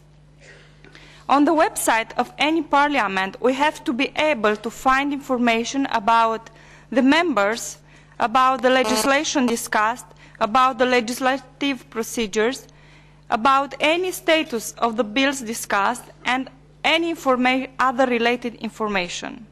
E-Parliament should be available and accessible 24 hours per day, 7 days per week, 365 days per year. So the infrastructure needed, I mean the bandwidth, the backup systems, are mandatory. The e-Parliament system should be built having in mind the need to ensure the highest security possible for e-Parliament tool. For this reason, the IT team is crucially important. It has to be trained regularly, to be well paid, and to be up to date with the newest security technique and security threats bulletins. The security policy is a mandatory document to be known by the entire staff of any parliament. The IT staff is responsible for the security policy, for the computer security guide, for the code of conduct for internet access, for the rules of good practice on using emails, and for the management and the availability of the e-Parliament tools. I would like to congratulate the European Parliament IT staff for the EP website and the intranet we use. In order to build an e-Parliament tool, we need a vision. We have to be able to innovate. Then you have to put in practice this vision through the planning, and you have to be able to ensure the necessary resources. The necessary infrastructure and services should be put in place. The e-Parliament should be able to enrich the dialogue with our citizens. I strongly believe that today, when we still have about 7 months in front of us until the European elections, it is the right time to discuss about e-Parliament. Citizens have the right to know what we do, who we are, and how we accomplish their expectations. We have to educate the new generation. Do our children know what is the role of the Parliament, or if in their country it has 1 or 2 chambers, and which is the role of each of them? Let me close saying that we have the duty to develop an e-Parliament section for children. For them, we have to use their language and their way to receive information. So cartoons should become part of any serious and developed e-Parliament tool. And a last word, I strongly believe that the president of any parliament should be the sponsor of any e-Parliament tool. E-Parliament should be sponsored at the highest level possible. Thank you very much.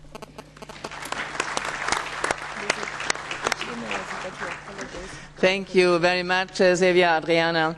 I think we totally agree with you that it's very important that it's on a very high level in the Parliament, in all parliaments. So we come now to Pablo Alvarez, representing Latin America in this session. And he comes to us as a chair of the Special Committee on Innovation, Research, Science and Technology from the Chamber of Representatives of Uruguay. So, you have the floor, please. Muchísimas gracias. Quiero agradecer y saludar a la mesa y a todos los participantes. Quiero decirles primero que soy un parlamentario dependiente y dependo de la cantidad de batería que queda en mi computador. Y además soy de un país que no tiene ni tren ni nieve. Así que con la nieve de ayer y la cantidad de trenes que tenía hoy en la estación fue una locura poder llegar a tiempo. Cuando me pregunto sobre el tema del e-Parlamento, me imagino la siguiente figura. Cuando voy caminando por Montevideo, que es la ciudad en la que vivo y en la que me dedico a mi tarea política, un vecino me pregunta qué es el e-Parlamento y para qué me sirve a mí. Y cuesta responder, lo que no significa que uno no sepa e interprete la importancia que tiene este tema y por lo cual de alguna forma nos hemos vinculado con la mayor fuerza posible a crear la Comisión de Ciencia y Tecnología en el año 2006, pues en la Cámara de Diputados de Uruguay no existía una comisión que tratara este tema. Es tan difícil en el Parlamento uruguayo hablar de temas tecnológicos que la mayoría de mis compañeros legisladores, cuando hablamos de voto electrónico, pensaron que era levantar una maquinita con la mano. Y fue más o menos lo que sucedió. Intentando instalar el voto electrónico en el plenario, tuvimos que sacarlo. No hubo posibilidades, yo creo, que generacionales, de instalar una metodología que permitía que a través de su uso todas las votaciones fueran nominales y efectivamente la población supiera qué había hecho cada legislador ante cada una de las discusiones. Por lo tanto, la distancia, yo creo, que la mayoría de los parlamentarios uruguayos tienen con el uso de las tecnologías dificulta en mucho las posibilidades de pensarlo seriamente. Lo primero para resaltar es que creo que hay que pensar la tecnología desde la política, marcar la debilidad real del sostenimiento de la idea de una neutralidad tecnológica, sobre todo cuando la innovación, el desarrollo y el uso de la tecnología está concentrado en algunos lugares del globo. Digo esto porque a veces se suele, o por lo menos en las discusiones en mi país, eludir este tipo de situaciones. En segundo lugar, coincido plenamente con lo que se ha expresado de que la palabra clave de e-Parlamento es Parlamento. Los países que tenemos regímenes fuertemente presidencialistas hemos visto cómo los parlamentos han perdido presencia en el escenario político. El vértigo actual de las políticas, la fuerte personalización de los procesos y otras características tal vez más importantes hacen que el debate parlamentario, que es base fundamental de su ser, entre otras cosas aparezca como menos ineficiente y eso, a mi entender, violenta fuertemente el carácter abierto, representativo y diverso que debe ser el Parlamento. Por lo tanto, y sin decir nada novedoso, la gran guía del trabajo ha de ser cómo ponemos el desarrollo de las nuevas TICs al servicio de las mujeres y hombres de nuestros países para profundizar su ser ciudadano. Es decir, para mejorar la democracia, que en mi lectura breve significa mayor justicia social. Por otra parte, se encuentra la utilidad de las TICs al mejor funcionamiento del Parlamento y por ello el mejor papel de la institución en la sociedad, y con esto hacía referencia a lo que contaba al principio, la dificultad a veces de los parlamentarios de vincularse con la tecnología. Por último, ¿cuánto las nuevas tecnologías sirven para el trabajo propiamente político? ¿Cuánto la tecnología favorece la acción política del Parlamento en general y de los parlamentarios en particular en sus diferentes tareas, como ha sido expresado ya, y es difícil ser innovador en este panel, las tareas legislativas, representativas y en la construcción de opinión? No soy un optimista tecnológico, no creo que la tecnología nos resuelva todos los problemas. Tampoco me gusta estar equidistante de los problemas. Me parece que la equidistancia es un objetivo casi como la perfección a buscar y alcanzar. Pero, como decía al principio, no valoro la tecnología desde un paradigma de la neutralidad. Las TIC en el Parlamento tampoco son neutras, tienen una direccionalidad propia de la tecnología y de quién las utilice y de cómo, y mucho menos en el desempeño democrático. La mayoría de los uruguayos no acceden a Internet desde sus casas, ni las usan para realizar trámites ni para conseguir información. Las usan para comunicarse muy probablemente entre sus amistades y o familiares, muchos de ellos tal vez en el exterior por la migración. Solo el 17% de los hogares con hijos entre 6 y 19 años tienen acceso a Internet. Por lo tanto, tal como señalaba la expositora que me antecedió en la palabra, muchos de los problemas que hoy tenemos en nuestros países tienen más que ver cómo hacemos para que la tecnología llegue al ciudadano, para luego poner al Parlamento en línea con el ciudadano. Sin embargo, y para vertebrar lo que quiero transmitirles de cómo yo creo que fortalece el e-Parlamento en el trabajo parlamentario, voy a usar el ejemplo de lo que en Uruguay es el Plan Ceibal. El ceibo es la flor nacional del Uruguay.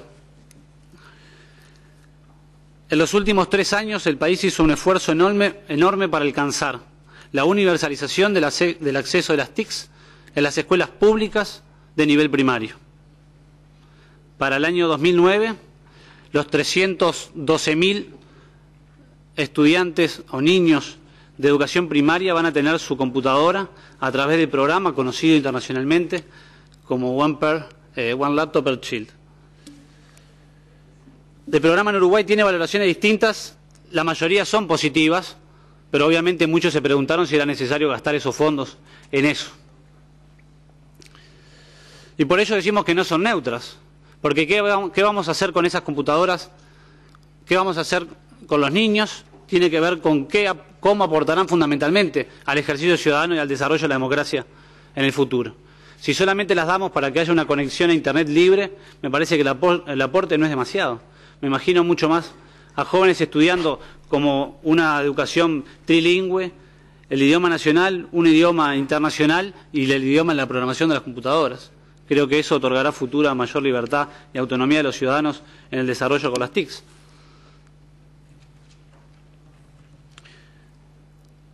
Les decía que a mediados del 2006 creamos la Comisión de Ciencia y Tecnología. Hubo un consenso fuerte entre todos los parlamentarios. Ahora, es muy difícil hacerla funcionar. Ustedes saben que para los políticos salir en la tele y estar en los diarios es como el aire para respirar. Y estos temas en Uruguay no convencen mucho, no atraen mucho la atención. Por lo tanto, ha sido muy difícil que la Comisión de Ciencia y Tecnología efectivamente pueda funcionar para aportar al debate parlamentario. Y se hace difícil pensar un e-Parlamento en Uruguay si la Comisión de Ciencia y Tecnología no suele convocar a la mayoría de sus integrantes. Pero nuevamente recalco que hay un tema generacional. Los más jóvenes del Parlamento son los que asisten mayormente a la Comisión de Ciencia y Tecnología, lo cual uno tiene expectativas hacia el futuro de que efectivamente se vincule el Parlamento de forma más contundente con las nuevas tecnologías.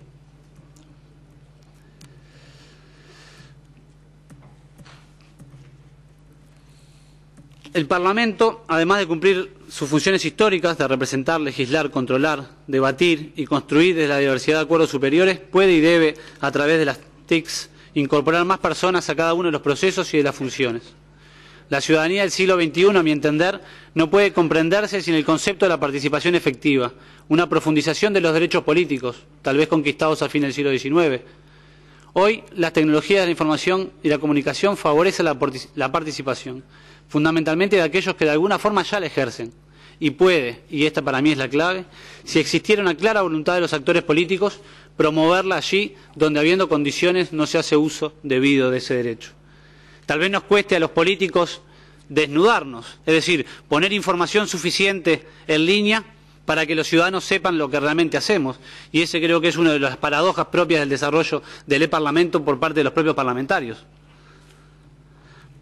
Por lo tanto, la asociación entre los técnicos, la sociedad civil y los parlamentarios es fundamental para que efectivamente el e-Parlamento se instale en nuestra actividad cotidiana. Evidentemente, a pesar de los movimientos actuales en el escenario internacional, a pesar de la nueva crisis llamada financiera, y digo nueva, pues el mundo hace mucho rato que está en crisis, siempre que consideremos que la exclusión, el hambre y el analfabetismo no son naturales, decía que avanzamos hacia una consideración de espacios regionales que precisan muchos de las tecnologías de la información y comunicación. Los parlamentos en su actividad interna, ya sea en el registro, en el seguimiento, en el resguardo, tienden hacia formatos similares, comparables, estándares, y debe promoverse en sus cuadros técnicos y funcionales el conocimiento de estas nuevas herramientas, como antes lo era saber dónde quedaba una oficina. Las legislaciones en muchos aspectos también tienden hacia armonizaciones regionales, como un mecanismo de integración, priorizando temas o puntos de vista que los hace sentir parte de algo mayor que cada una de las naciones y los parlamentos representa. En estas dos funciones, la integración y la armonización, las TICs son fundamentales. Se acabó la batería, así que sigo con la memoria. Pero me interesa destacar dos cosas con respecto a esto. Yo hablaba del plan Ceibal. Se han entregado 172.000 computadoras. Yo pienso que estos niños, dentro de 20 años, van a demandar e-Parlamento. Y si el Parlamento no está en condiciones de responder, vamos a fracasar nuevamente en hacer de la política algo efectivamente de un compromiso ciudadano, algo que efectivamente haga que la gente se sienta representada y representante, y volveremos a generar nuevas distancias entre el Parlamento y los ciudadanos. Hoy el Parlamento, o la mayoría de los parlamentos en América Latina, estoy seguro que no sabrían responder a una demanda ciudadana electrónica. No sabrían cómo.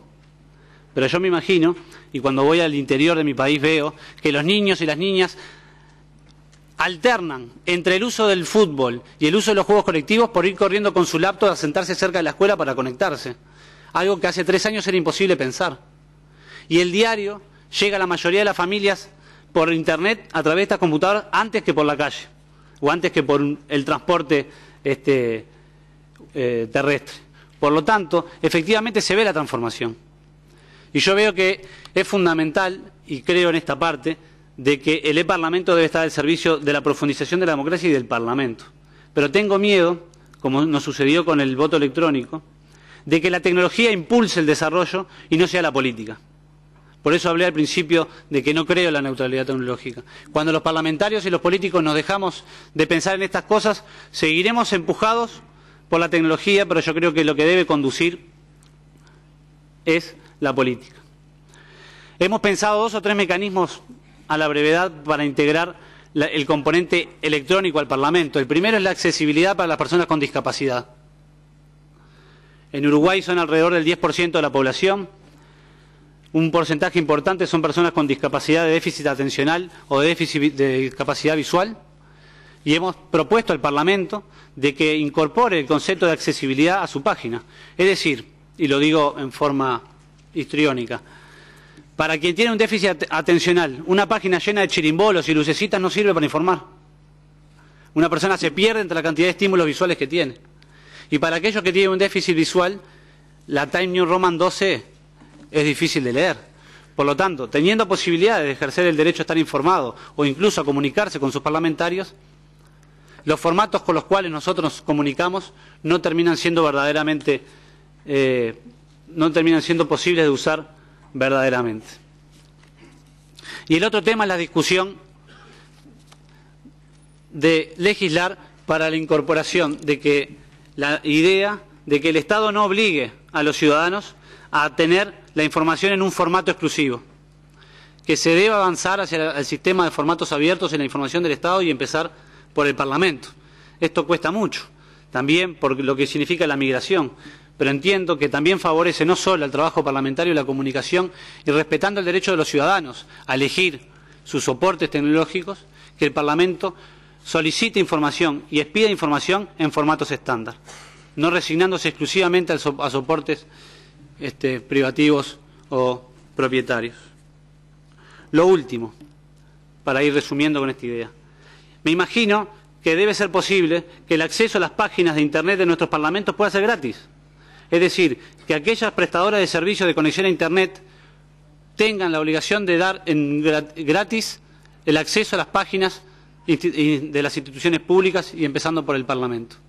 Tal vez de esta forma también garantizamos que el Parlamento pueda comunicarse. Y por eso yo decía y no me quise detener en qué puede hacer el Parlamento, porque he escuchado cosas muy positivas aquí, creo que los paneles que vienen después también, sino cómo hacemos para efectivamente hacer accesible para los ciudadanos el vínculo con el e-Parlamento. Si no hay acceso, e-Parlamento será una forma nueva de hablar de los viejos vicios del Parlamento. Y por esto comencé diciendo de lo difícil que es. Sin embargo, en Uruguay tenemos una población de 3 millones de personas, somos un país pequeño para la región de América Latina y creo que efectivamente las posibilidades de avanzar en el uso de las tecnologías de la información, en la producción de la política, con los ejemplos que se han señalado aquí, son buenas condiciones para ser parte de un centro de difusión de esta temática. Porque efectivamente creo que la palabra clave es Parlamento, pero las futuras generaciones van a demandar otro tipo de vínculos ciudadanos. Y si no estamos dispuestos y en condiciones de dar respuesta, volveremos a generar una nueva frustración. Y cuando la política falla, ya sabemos lo que puede pasar, porque ha pasado en muchos de nuestros países. Muchas gracias.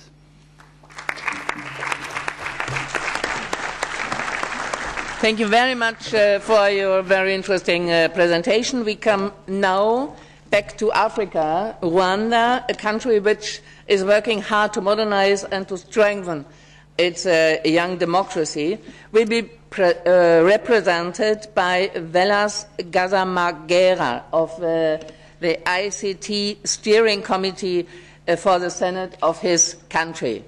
Mr. Gazamagera, please, you have the floor. Thank you very much, Madam Chair.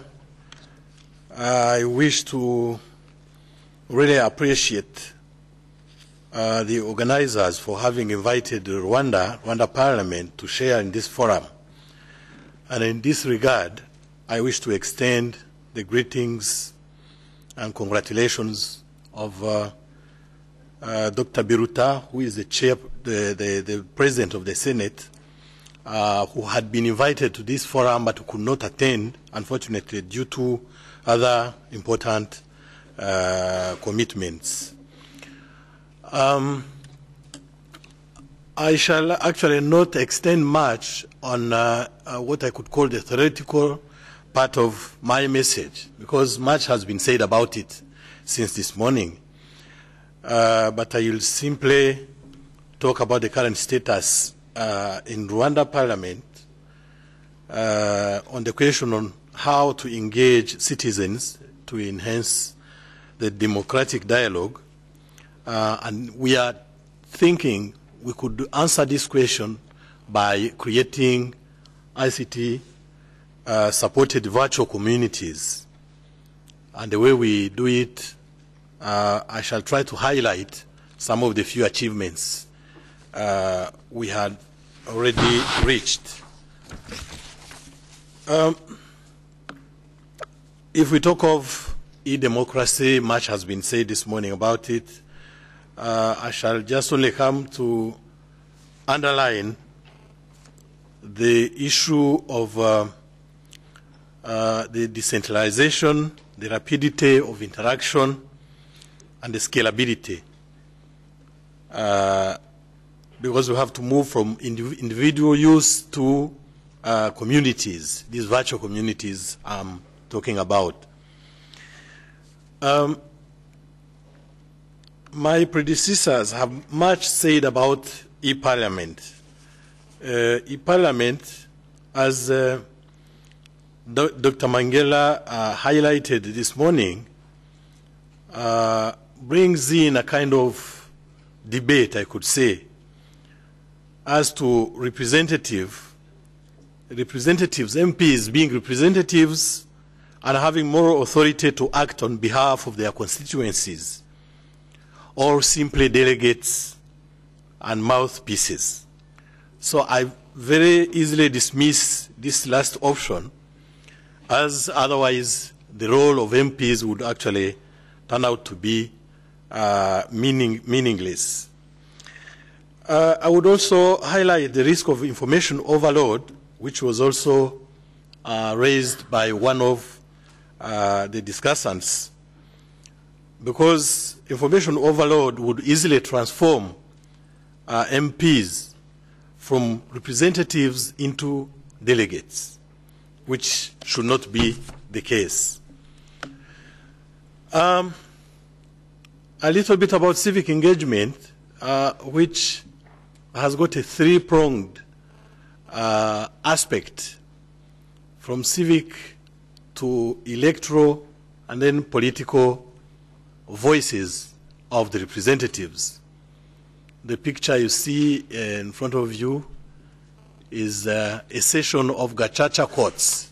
These courts, popular courts or people's courts, dealing with our biggest problem of this century, of the genocide that took place in Rwanda. Then I will not extend much on it because it is clear and understandable, the three aspects of civic engagements, which this time have got to be enhanced by ICT. Rwanda is made up of small communities, and there is a strong need to facilitate open and free communication between these communities and institutions. We come to the point where people and technology are at crossroads, and we need better and quicker address of societal values and problems. It is well understood through IT towards this mode of collaborative direct democracy. How do we conceive these virtual communities back home? First of all, we understand the benefits of virtual communities as a kind of spreading formal and informal knowledge and information, increasing democracy and transparency by bringing out issues into the open, building closer educational and professional ties, and reducing the digital divide and other disparities by exposing communities to one another, as one of the previous discussants has said it. The idea is to build such communities offering low-cost facilities through what we call in Rwanda village telecenters.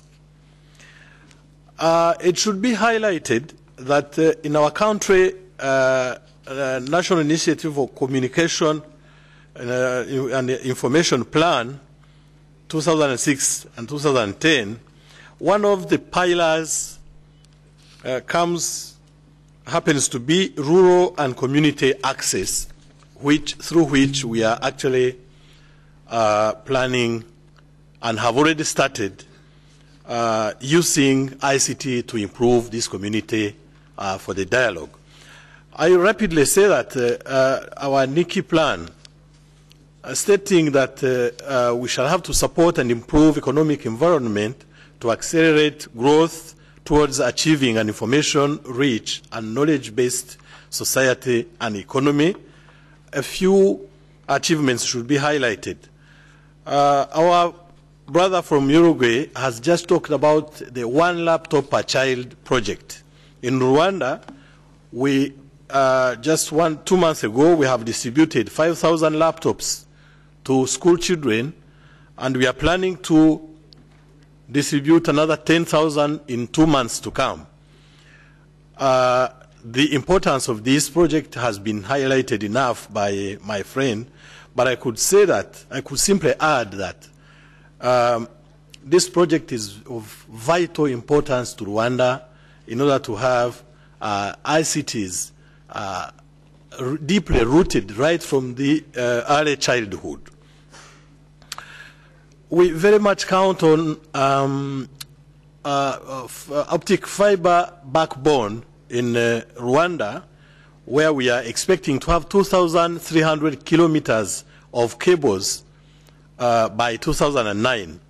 Now in Kigali city alone, we have 134 kilometers of optic fiber already ready for use. The penetration in mobile phones is simply still ongoing, 1.1 million of units, which is around 10% actually. The data penetration is still low, we are at 3%, but we could actually score last time a good event in our record because we happened to follow our elections, MPs elections on video conference throughout the country. We have a national identity project we have now finished distributing 3.2 million machine-readable ID cards out of a total of 5.2 million, which we should have finished distributing by the end of this year. We come to the telecenters, I'm telling you, as the key options we are going to use for better address of the citizens' issues and for better participation of the latter.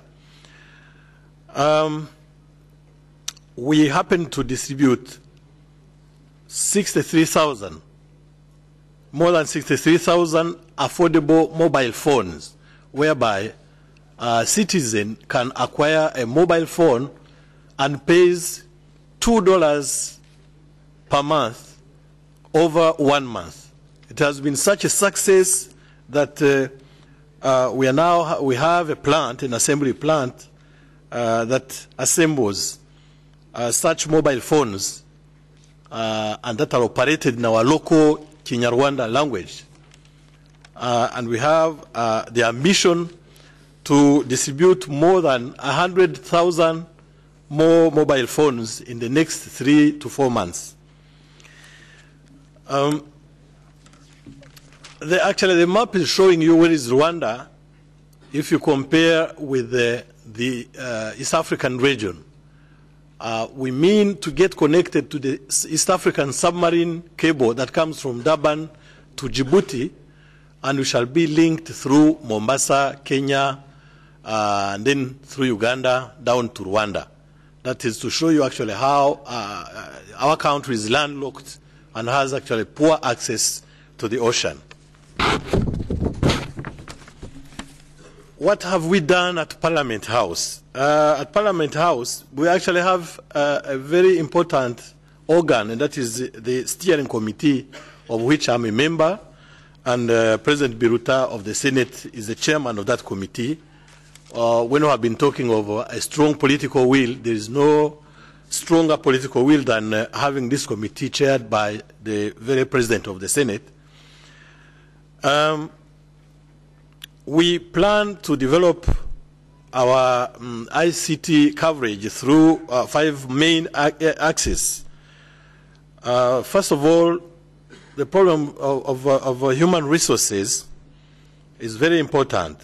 Then we are developing customized software for the in-house applications.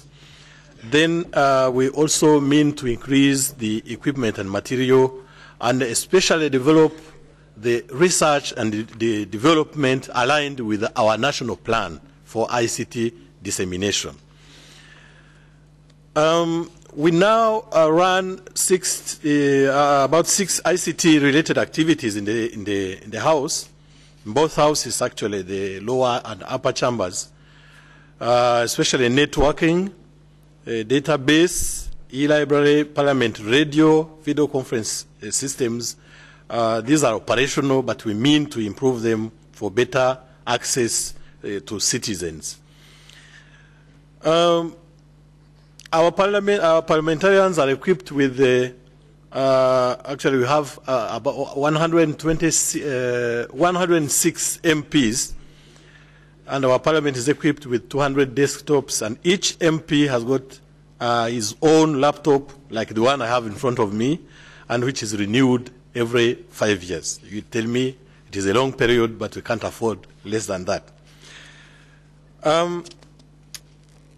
We are running software to manage the systems, the in-house systems, the intranet, and then a new software has been developed and is ready for use now in both chambers to help for the data management. How do we mean to bridge the gap? Our priority in the Parliament is law-making exercise with citizens' participation. We mean to monitor laws enforcement, and we take into account the citizens' feedback. We have to represent the interests of the citizens by exercising government oversight. And then we mean to use ICT for development and act as a leader in the field. For the Senate in particular, we've got a special function of overseeing constitutional fundamental principles, and we mean to do it through ICT. Mechanisms we mean to use.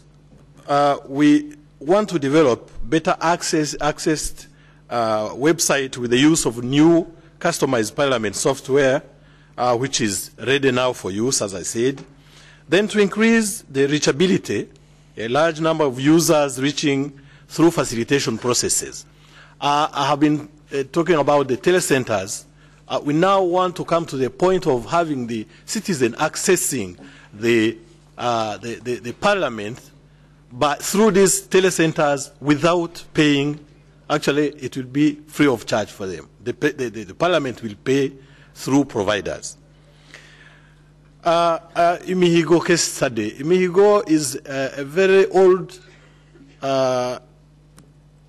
principle in our country, whereby you go in front of your constituency or in front of a number of people like you here, and you swear in front of them that you are going to accomplish such and such an activity in such given time.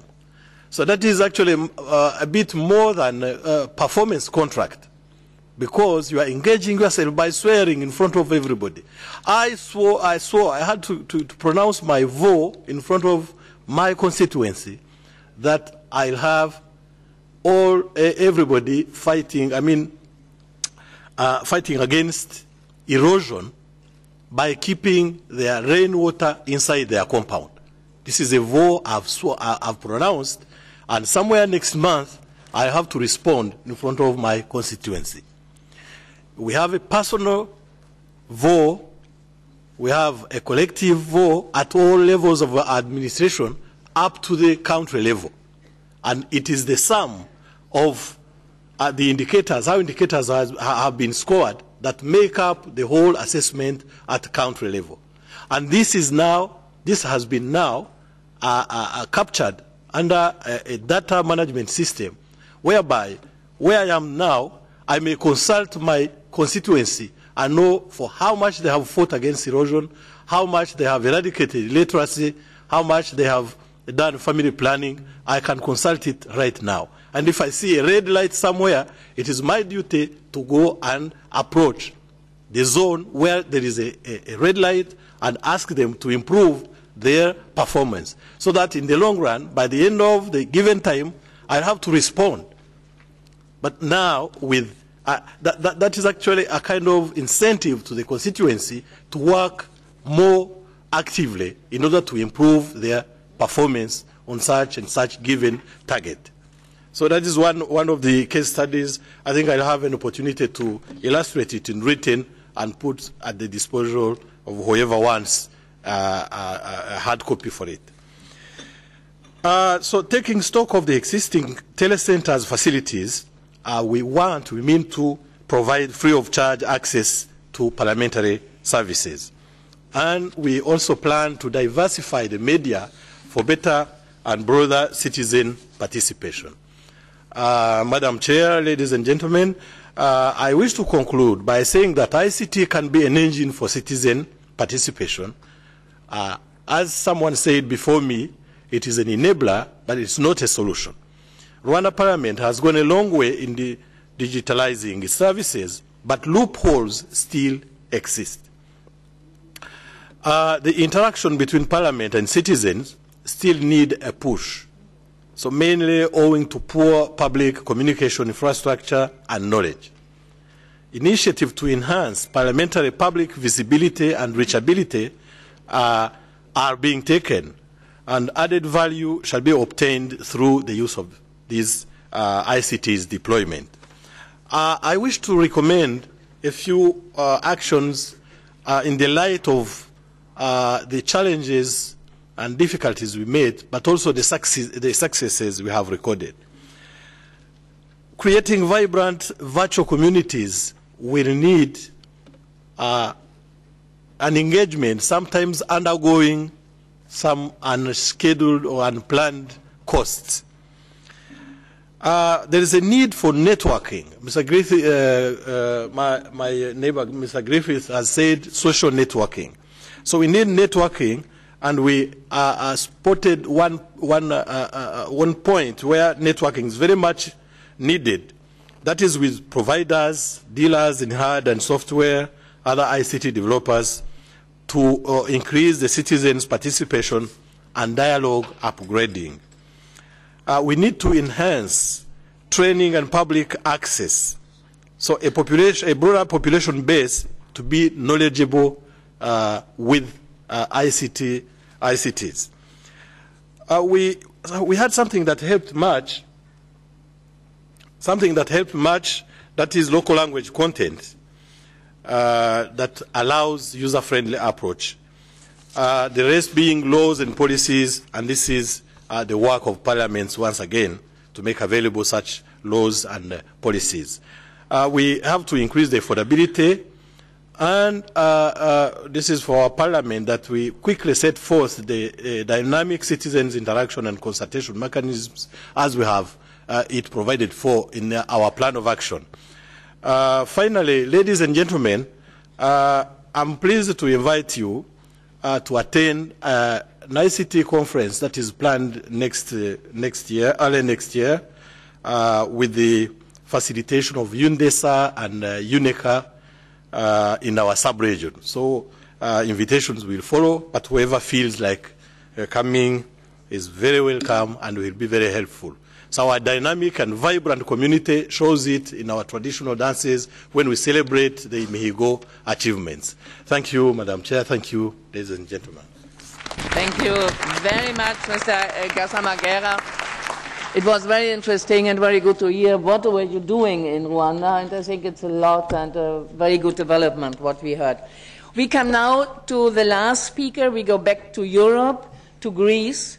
The next speaker is Alexandros Demensopoulos. He is a member of the Permanent Committee on Technology Assessment of the Hellenic Parliament.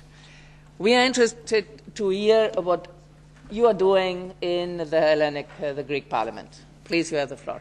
Thank you, Mrs. Vice President. Ladies and gentlemen, dear colleagues and professional associates, thank you for inviting us to make this presentation. The Speaker of the Hellenic Parliament, Mr. Sioufas, sends you his regards. On the eve of the 21st century, the information society creates a new environment and new opportunities for growth, prosperity and quality of life. Its development relies on the rapid progress of the information and communication technologies.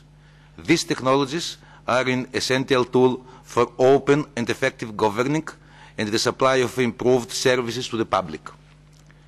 As a representative and member of the Hellenic Parliament, I will present you the way that our national parliament has implemented some of the principles of information and communication technology.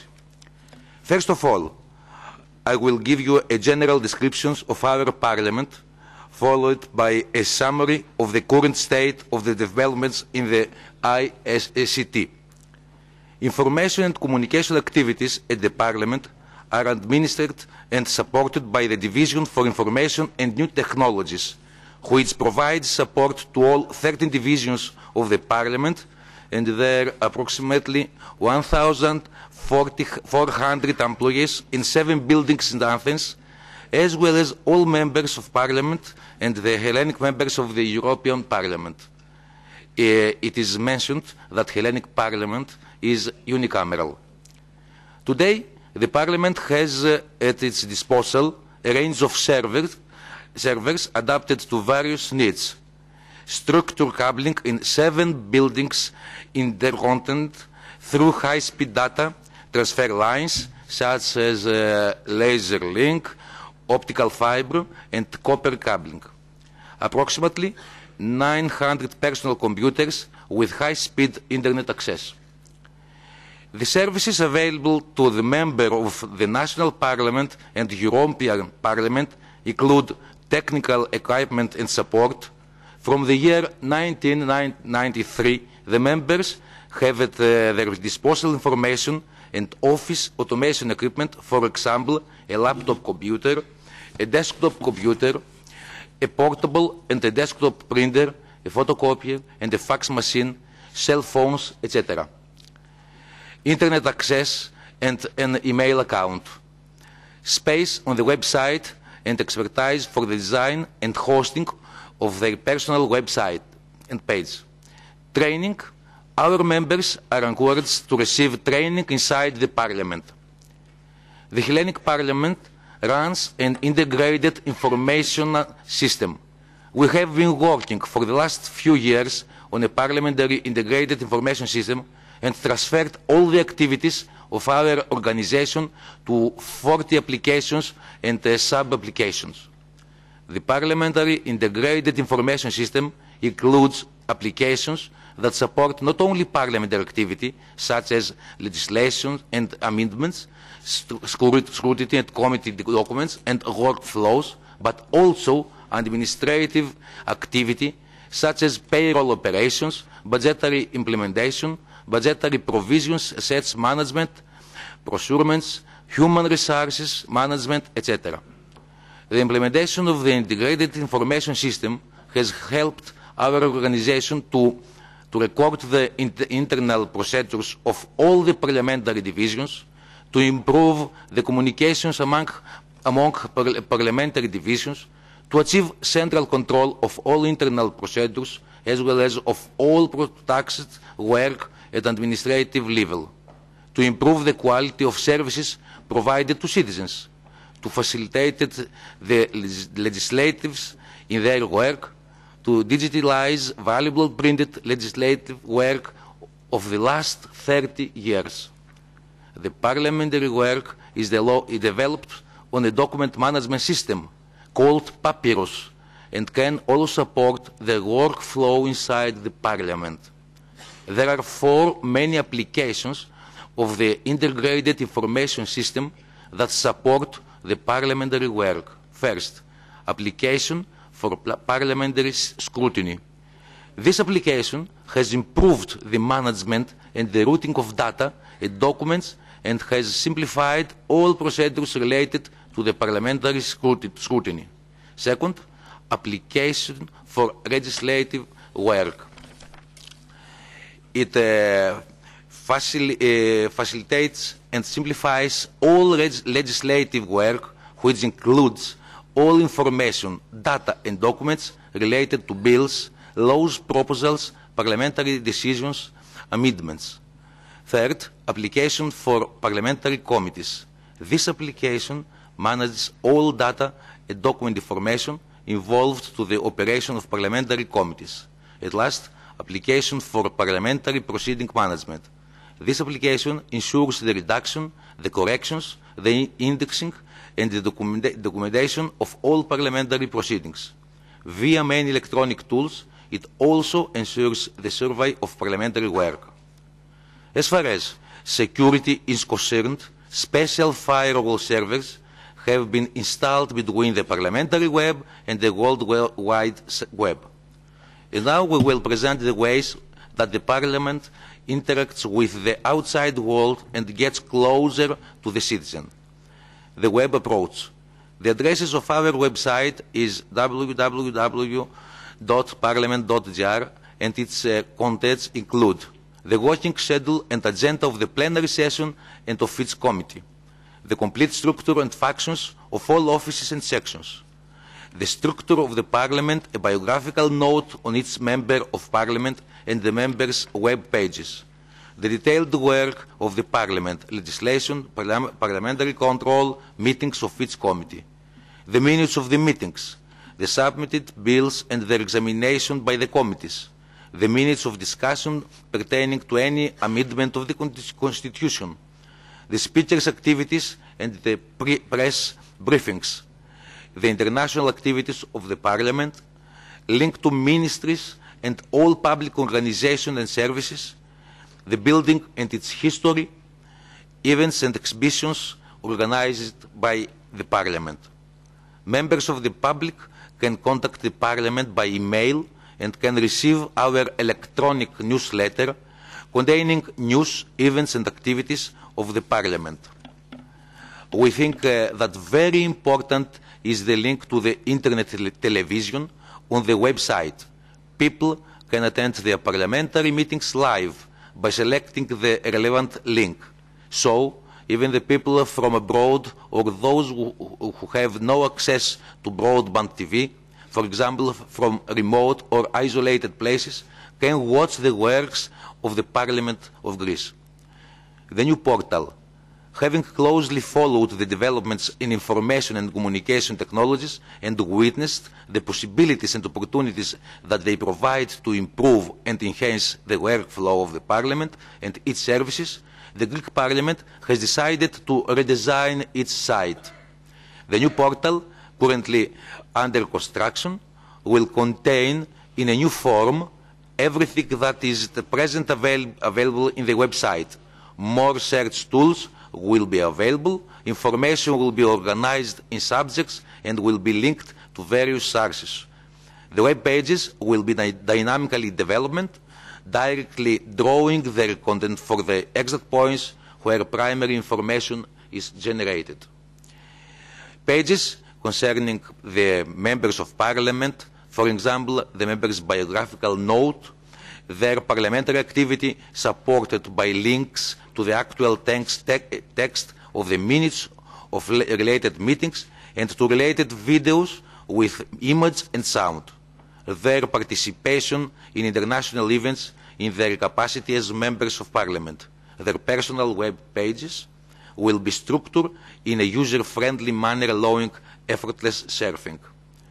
The new portal will also contain petitions and questions regarding the government as required by the parliamentary control, a diary of proceedings allowing to retrieve past activities, a discussion forum, the possibility to carry out e-polls to gauge public opinion on various issues, the possibility to carry out the opinion of citizens about legislation, statistical details on the use of the web pages, video recordings from the Parliament. The IPEX project. The Hellenic Parliament could not ignore the need for inter-parliamentary cooperation. One of our aims is to contribute to the common effort and to participate in this project. That means we have the intention to implement this application in our Parliament as soon as possible. Our point of view is that IPEX is not only an information project. It is a challenge to implement the interconnectivity of the national parliaments and establish the collaboration among them. I will now mention 3 areas in which we as parliamentarians are trying to develop the new ways of communication in our country.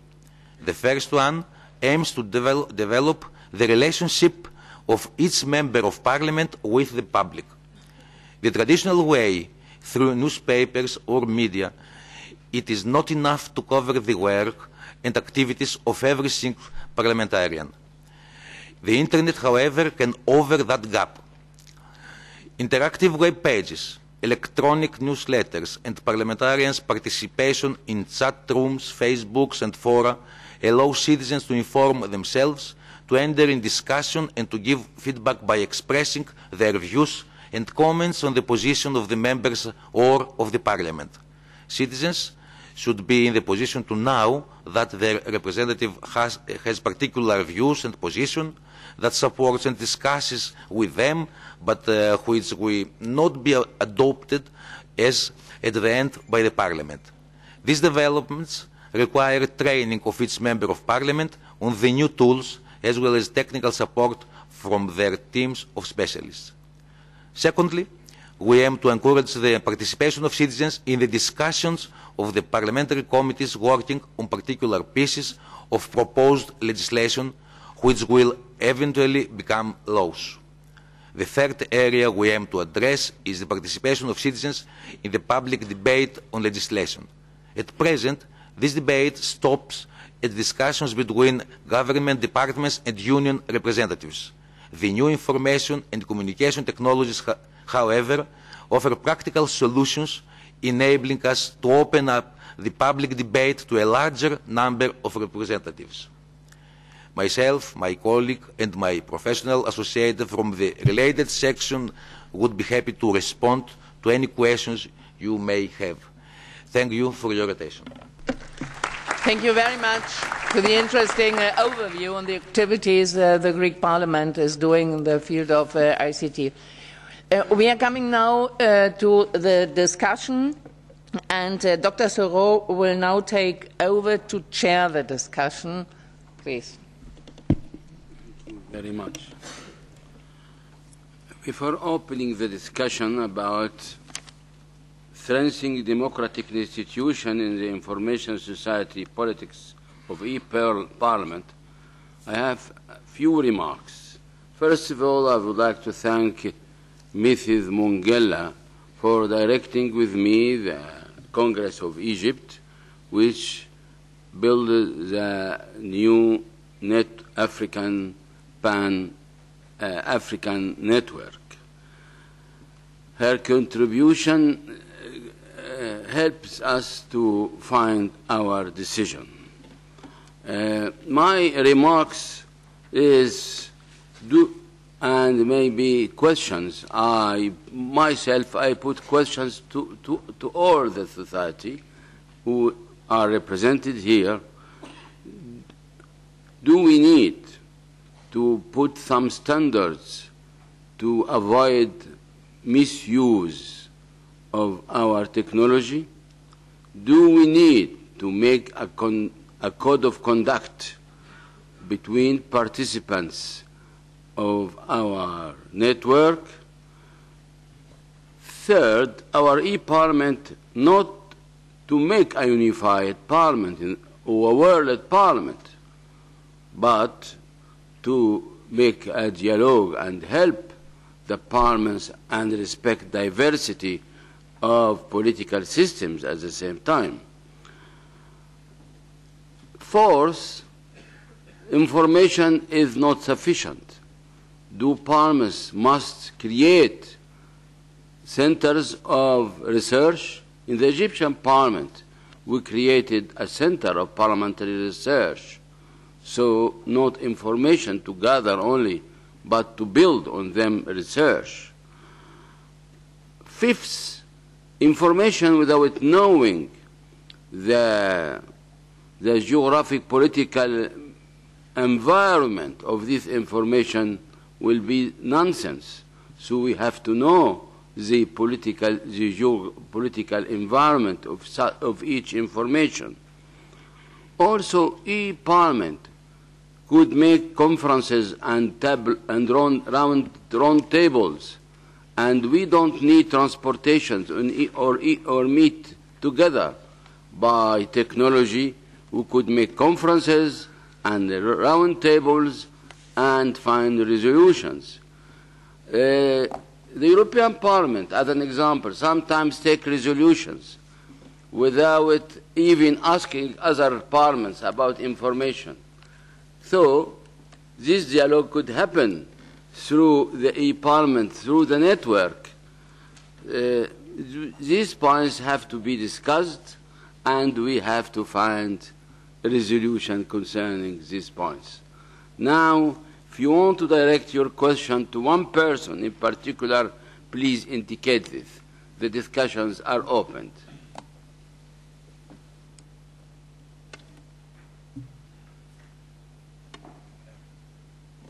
And here also, please. I press the red button. Is that audible? Yes. Is that audible? No, you have to. The red button is shining. No, is it audible? Yeah, it's fine. Could my name is Tim Renton. I have been in the Westminster Parliament for over 30 years, 23 years in the lower house, the Commons, 10 years now in our upper house, still called the House of Lords, which may seem a little out of date, but it's still a very good place to be. We started a Department of Information and Communication Technology with the lower house, both of us, 3 years ago, and I'm delighted that the director, Joan Miller, is sitting on my left and is going to talk tomorrow. Now, I have a question that I would really like, please, to devote quickly to all the members. Sitting here as someone who's been to an incredibly large number of political conferences, the first one that I've ever been to on the subject of the Internet, is there not a danger that you are all seeing members of Parliament as delegates rather than simply as representatives? I was very much brought up on the theme that I could listen to all my constituents, and with the knowledge that is now available through the Internet, doubtless they would be much better informed. But at the end of the day, it was I, as a Member of Parliament, that had to take the decision. And I couldn't pass the buck by saying, but that's what my constituents told me to do, because it is my responsibility as the Member of Parliament. And surely, in this I would very much agree with what Pablo Alvarez said, that you mustn't be pushed along by technology. Isn't there a danger that in relation to the independence of representative members of Parliament, some of us here might be in danger of pushing technology too far? Thank you very much. Please, could I ask each participant to pose his question in 2 minutes or his remarks in 2 minutes? Who is the following one? Yes? Your name, please, and your country. Gracias. Muchas gracias por la oportunidad. Guillermo Castillo, un asesor externo para un programa de congreso que estamos iniciando con la Organización de Estados Americanos. Más que una pregunta específica, es un comentario o varios comentarios y un poco de challenge, de ver qué podemos hacer para el futuro. Me encantaría empezar por felicitar a los organizadores.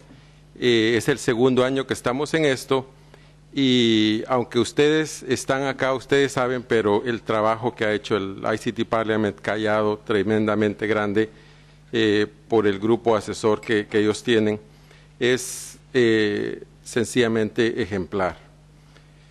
El trabajo hecho por el reporte del World Parliament del 2008 nos ha dado muchas guías para seguir trabajando en estos temas y especialmente en poder revisar y poder trabajar en las guías del IPU. Hemos hecho un trabajo de evaluar unos sitios de América Latina que más adelante lo van a compartir unos compañeros que hicieron el trabajo también con nosotros, pero tomo esta oportunidad para tocar temas que ustedes hablaron específicamente. El primero, acceso y conectividad, cosas que han dado mucho resultado, es el Fondo Nacional de Telecomunicaciones y más que todo les pongo a los miembros electos por voto popular, ¿por qué en los países en vías de desarrollo tenemos impuestos a la importación de tecnología? Yo creo que eso es un reto, especialmente para los miembros de los poderes legislativos, porque eso es una gran barrera para nuestros países que no tienen acceso a tecnología. Ustedes, miembros electos, no representan a solo sus ciudadanos en el país de origen, sino que también representan una comunidad mundial.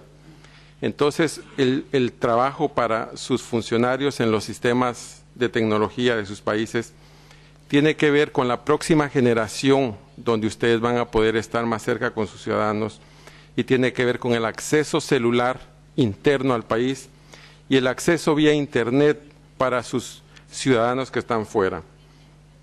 No quiero extenderme mucho, pero sí les quiero hacer un reto a ustedes para que en el próximo año, cuando esta reunión sea, quisiéramos ver, los que estamos en el lado no directo de los poderes legislativos, pero sí observando mucho de esto, que todos los miembros electos que están ahora presentes vengan con sus funcionarios de tecnología de la información, porque tenemos que pasar de que los funcionarios de tecnología e información están en una esquina y los legisladores están en otra. Creemos que es importante para ellos, para subirles su rango dentro del Poder Legislativo, que ellos participen en estas reuniones, en estos meetings, porque la cantidad de información que ponen ustedes, los miembros de la mesa, para los que estamos acá, es extraordinariamente grande. Muchas gracias. Thank you very much. Yes, please. Merci, Président. Je me présente d'abord, Shafik Rachadi, député membre du bureau du Parlement marocain. Donc, effectivement, nous avons bien suivi cette première séance ce matin, qui va être suivie l'après-midi et demain encore par des sessions parallèles. Mais j'aimerais bien revenir, Président, sur une chose très importante. Et je crois que ça a été très bien souligné et soulevé par Madame Mongella, qui a mis vraiment l'accent sur cette fracture numérique entre pays.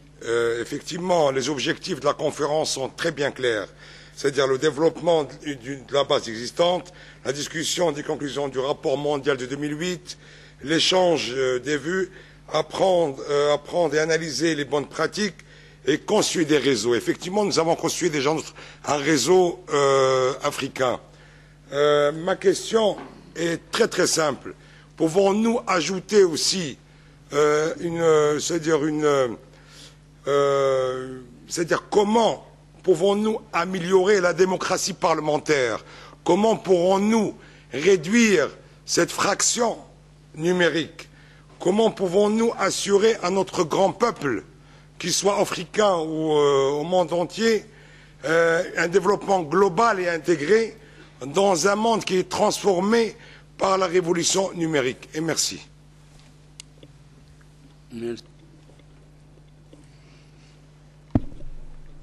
Yes, more questions, please. I have two questions. My name is Mohammed Ibrahim from Morocco. The first is a comment about the title of this conference. So it is about World E-Parliament. I would suggest World M-Parliament. So in order to overcome the digital gap, the internet, because taking into consideration that in Africa, most people have easy access to mobile phone. My second question is, for my understanding, a serious question, because right now you identified, I'm referring to Mr. Jeffrey Griffith. So you mentioned in your slides that you identified some laggard countries which could not adopt the internet at the beginning of its first wave. The point is that we are right now moving to the second wave, when some parliaments are adopting Web 2.0. My concern, and this Web 2, is enhancing the dimension, the communication dimension, not the first dimension, which is putting information online.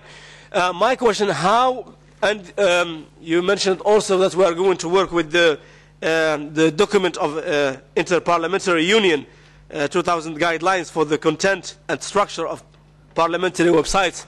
My concern is, how can these developing countries, because they have still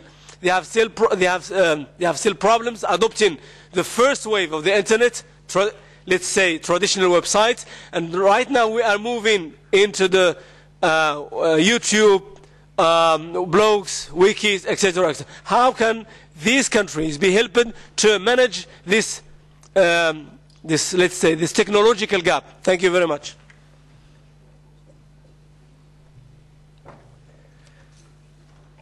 Merci beaucoup. Chili, s'il vous plaît. Chili.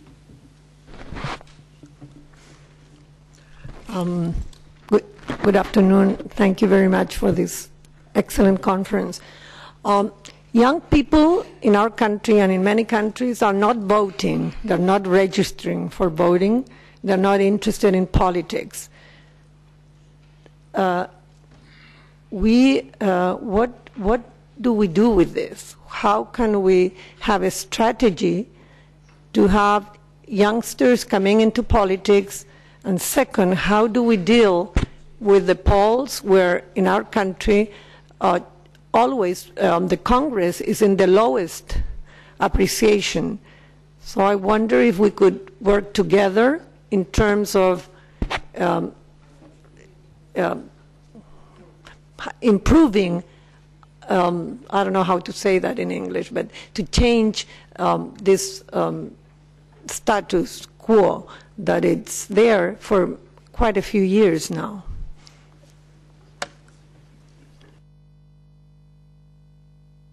Merci beaucoup. Yes, please. Merci, Monsieur le Président. Je me présente, je suis Abdou Moussa, chef de service Internet de l'Assemblée nationale du Niger. Je vous remercie beaucoup pour cette initiative. Ce que j'aimerais ajouter comme commentaire, parce que c'est de là qu'il s'agit, en fait, c'est que très souvent, nos parlements respectifs sont membres de certaines organisations parlementaires qui sont supposées en fait influencer peut-être la politique au sein des parlements. C'est vrai, à ce niveau, nous avons beaucoup bénéficié des interventions de l'APF, donc l'Assemblée parlementaire de la francophonie, dont notre Parlement est membre. Et nous avons également bénéficié des contributions de partenaires bilatéraux pour développer justement l'utilisation des nouvelles technologies de l'information et de la communication. Actuellement, nous avons un réseau parlementaire chargé des questions d'éthique pour nous permettre justement de suivre au jour le jour les politiques. Cependant, on constate un relâchement au niveau politique. Et c'est à ce niveau que je lance un appel au niveau des organisations interparlementaires, notamment l'UPA, l'UIP et l'APF, pour qu'au cours de leurs sessions auxquelles nos députés respectifs prendront part, d'organiser des journées parlementaires d'information pour les sensibiliser sur l'utilité d'éthique. Parce que nous, en tant que techniciens, nous élaborons souvent des notes techniques pour informer justement ces responsables sur le bien fondé de développer ce domaine pour alléger un peu le travail parlementaire et aussi construire la mémoire du Parlement. Parce que les archives papier, maintenant, on sait qu'au fil du temps, ça risque même de prendre feu avec la chaleur qu'il y a. Or, avec la numérisation, on pourrait quand même conserver, même à des endroits différents, certains supports très intéressants, des fonds documentaires très intéressants. Ça, c'est le premier aspect. Donc, c'est une recommandation au niveau des organisations interparlementaires d'accroître la sensibilisation, de ne pas se fatiguer. Et deuxième aspect, concernant les normes documentaires, les normes, les standards documentaires. Je souhaiterais que cette conférence, au cours de ses travaux, explore un peu l'aspect d'entrepôt, c'est-à-dire une sorte de moissonneur entre dans un premier temps, un projet pilote qui va concerner uniquement les parlements qui ont une avancée technologique assez poussée, essayer de relier certaines bases de données, notamment des bibliothèques, pour construire une sorte d'entrepôt qu'on peut interroger librement avec des standards évidemment bien étudiés et propres à cette organisation-là. Thank you very much. Who would like to answer now these questions between us? I think we are coming to the end now. Please, 1 minute, yes. Thank you, Mr. Chairman. I think we've talked a lot about system being put in place in Parliament so that Parliament will be successful. Putting systems both hard and soft, yes, is one of them. But getting people use the system you have put in place is another difficulty that most developing countries' parliaments are facing. Some members of parliament don't even check their emails Yes. The question I want to ask, and it will go to my colleague from Rwanda, how has he been successful in getting members of parliament use the systems that he put in place, so that it will be an eye-opener to all of us, and when we go back home, we also try it. Because putting systems and people not using would not solve the problem. Thank you.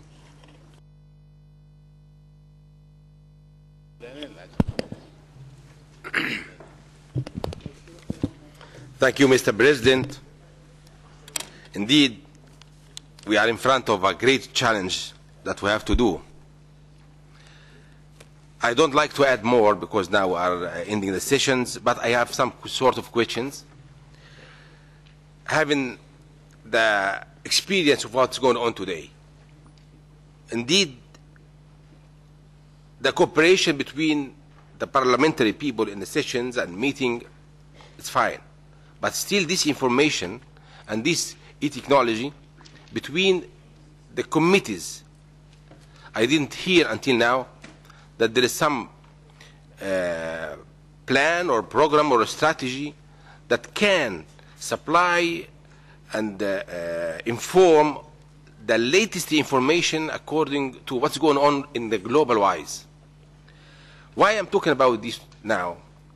Because the problem of the international crisis today is going to affect everybody, every country, every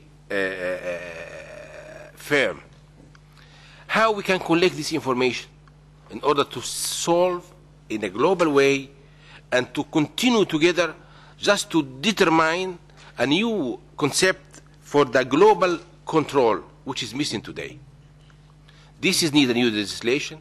This is need a lot of people to put their experience on it in order to have a new idea, just to have a clear vision of what's going to be done in the near future and what's going to be effected as a new legislation to be thinking about.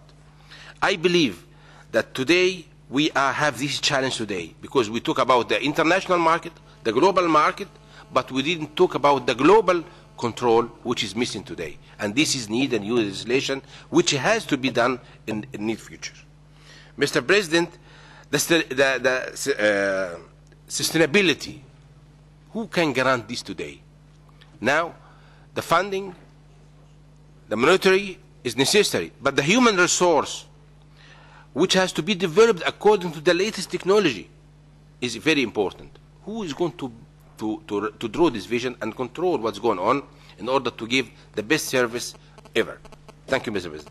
Thank you very much. Now, who likes to answer these questions in few minutes? Yes, yes, madam. Thank you very much. I am thanking all of those who raised these questions. Unfortunately, we cannot have solutions for everything, and just by night.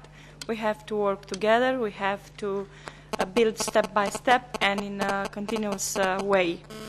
The politics touch and influence the citizens' life, and ICT should be seen just as a tool, not as an end in itself, and it can help us to reach easily those interested citizens, and I underline interested citizens, and also to be reached easily by those interested citizens. I think the time is very, very important when we communicate with our citizens and what we communicate to our citizens. Because if we communicate only post factum, so if only we inform us, it is a part, let's say, of our duty. But I strongly believe that we have to be transparent, especially during the activity work of our committees. I think it is crucially important to inform everyone interested in about the deadline we have to send some amendments to different pieces of legislation, because in this way, and only in this way, everyone interested in could participate to make a better law in each country. Also, I think the e-Parliament is a useful tool only if you have, in the same time, a real dialogue face-to-face with the citizens. We have to have conferences, we have to have seminars, we have to visit our villages, our cities, and to discuss directly with our citizens. I think the digital gap, in order to try to solve, at least partly, the digital gap, we have to have the technology available and also the necessary resources. And for this, we need international cooperation. And IT, and I will close with this, ICT should be in top of the agenda of any government and of any parliament, but as a useful tool to increase the democracy. Thank you. Thank you. Who is the second like to answer? They're from Rwanda. Yeah. Thank you, Mr. Chairman of this session. I'll answer two questions. I'll give a comment to one question and answer the one that has been directed to me. First of all, there's one gentleman who talked of the dangers for MPs' independence with the use or extensive use of ICTs. I had raised the question in my presentation, and actually my observation is this one. The use of ICTs shouldn't be a substitute to the mission of the MP. If the MP has actually the mission of representing his constituency, that is one of the functions of the MP, this function should not be put in danger by the use of ICTs. I would rather say the opposite, that the use of ICTs should facilitate this function of the MP of representation of his constituency. In this, that it would ease the flow of information between him and or her and the constituency. Where the attention should be drawn is the overload of information. Once you gather so many information, so many pieces of information, in the long run you find yourself overwhelmed. You don't even have the capacity to make a sound decision. So that is where you will meet a danger. You have to use your information in a sound way, in an informed way, I would say. You use that information just to facilitate your responsibility of making decisions in what regards your constituency. Delegates and representatives, actually if you are a representative, it means you have a full power that has been given to you, bestowed to you by those who have elected you. It doesn't mean that they have put you forward just to stand in their name or to be a mouthpiece for what they are telling you. So to some extent, as the gentleman said it, you will have to take your own responsibility and take the sound and adequate decision, not necessarily basing on such information, which in most cases you will find they are even contradictory to some extent. So I believe this information you are getting enhances your role of a responsible representative of the community. That's where I find the answer to this question.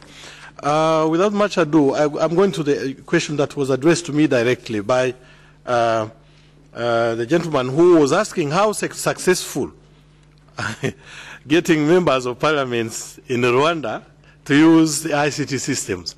I'm telling you, it has been a very hard work. It has been a very hard work in this that relies on buying their ownership of the project, buying their ownership, and it is based on in-house culture and values. Then there is a time factor that is also very important. But above all, there is a political will and a champion to sell this image, to sell this idea. If I could say it more precisely, it has taken Rwanda Parliament more than 1 year before all MPs could accept to use the ICTs.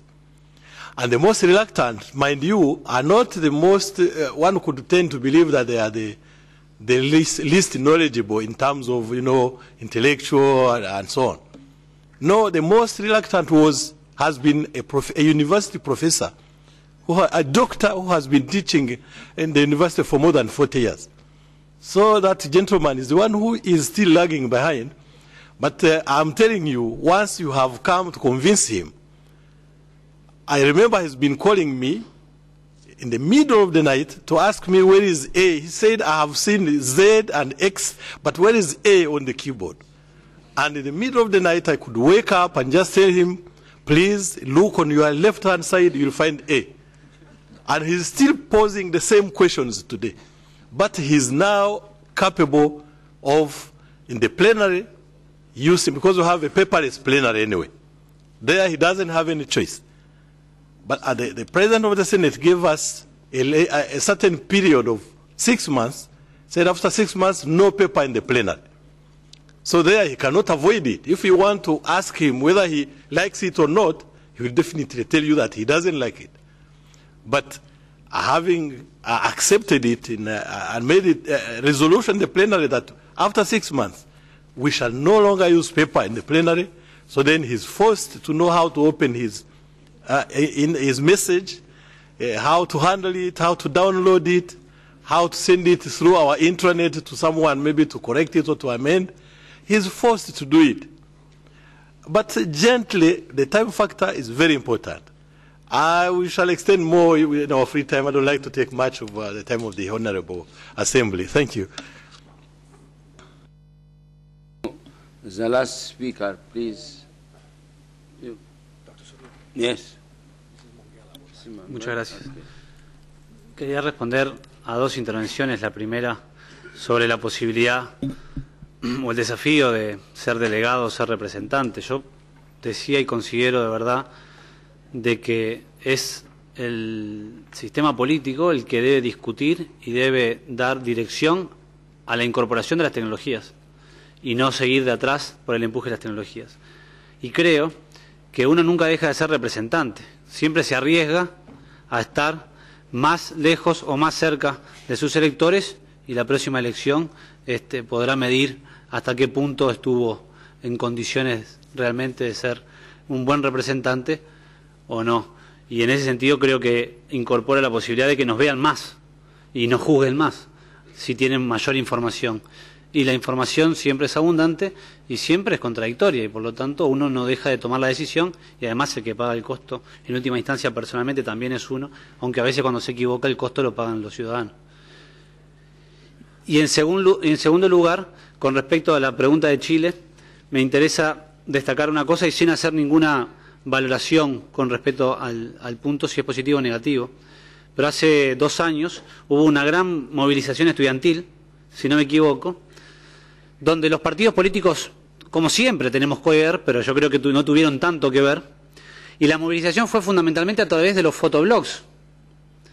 De una noche para la otra dejaron de subir fotos sobre bailes y sobre ese efecto narcisista de estar posando permanentemente y empezaron a discutir sobre las políticas educativas del país.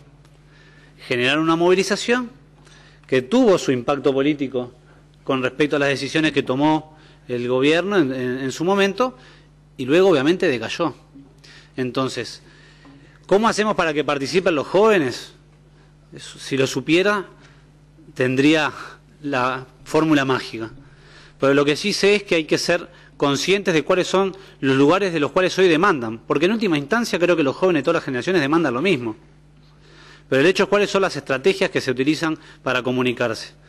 Si no les damos un espacio verdadero de comunicación y si se comunican a través de Internet, el e-Parlamento solo les dice lo que el parlamentario hace y no le permite que el parlamentario le diga su posición o pueda hacer algún tipo de fórum o de debate, efectivamente perderemos nuevamente a esa generación a la hora de participar y optarán por no involucrarse en los padrones electorales, luego generando los desafíos de una democracia que se legitima cada vez con menor cantidad de gente participando en los procesos que definen a los dirigentes políticos, lo cual ya sacamos la palabra E y nos queda nuevamente el problema central, el problema de nuestros parlamentos. Muchas gracias. Merci beaucoup. Maintenant, Mrs. Mongella.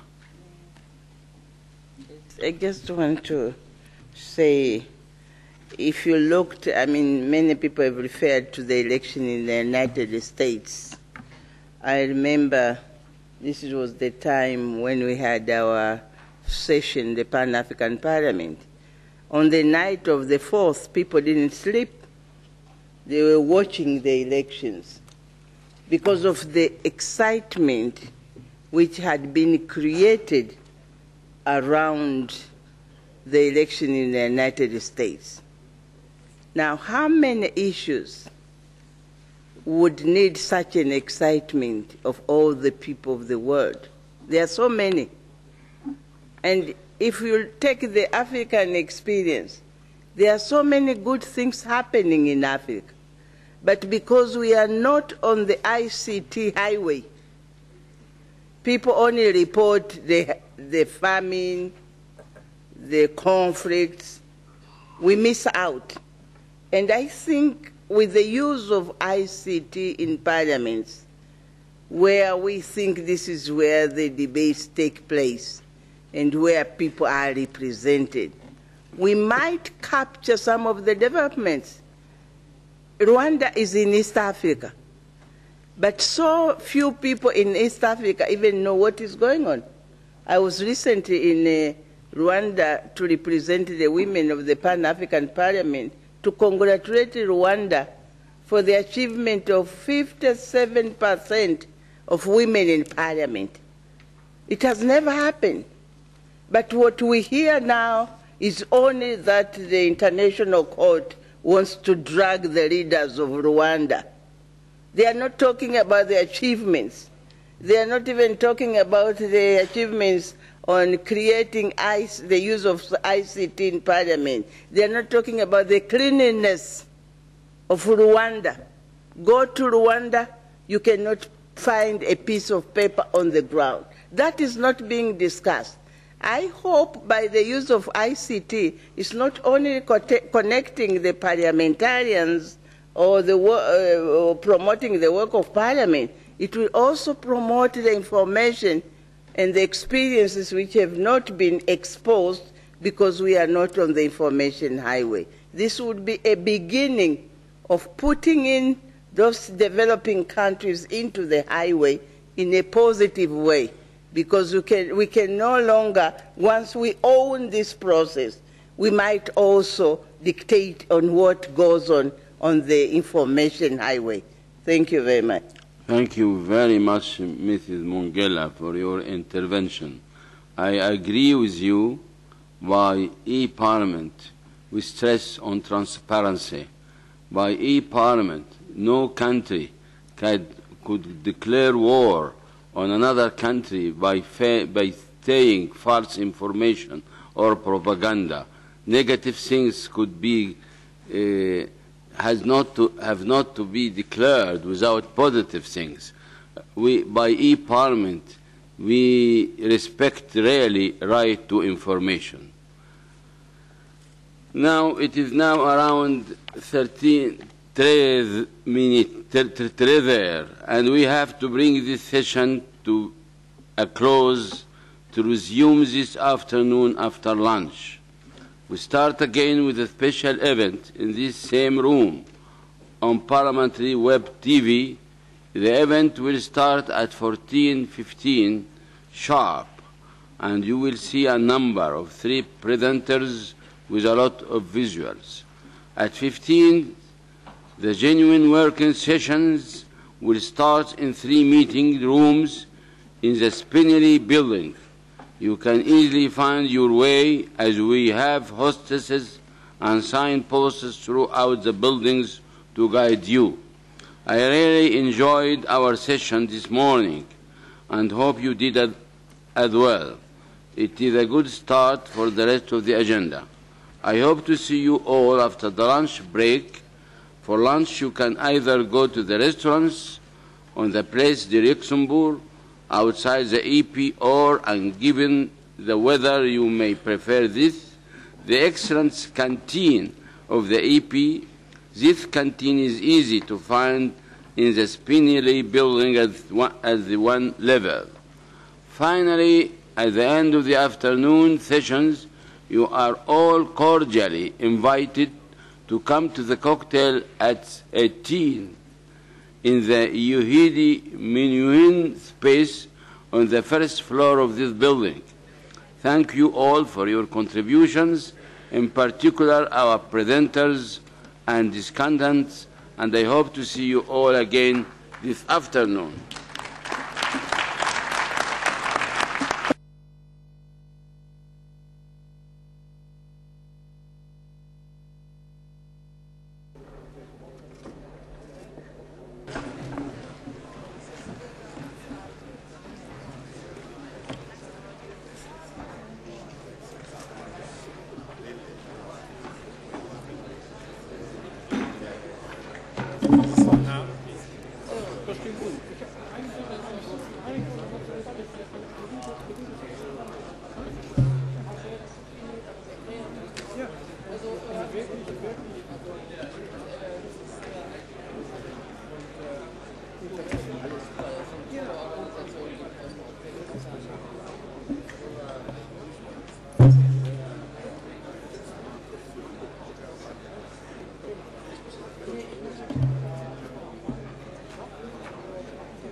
made it.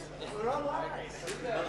I was thrilled. You can imagine I was like, we're still online. Take it off. So anyway, I'll how are you? Well. You're from the States, then? Yeah. But I work with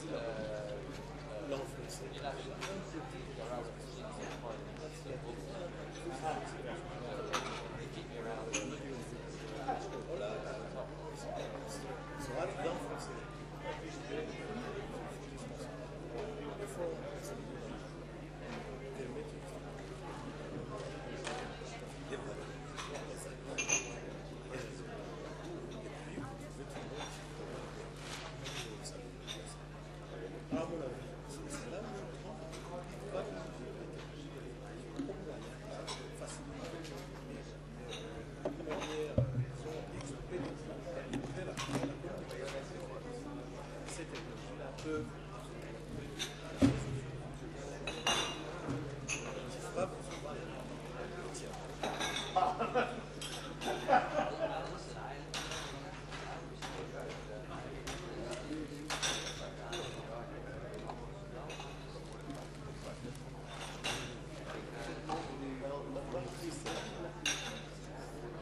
Thank you. I'll see you next time.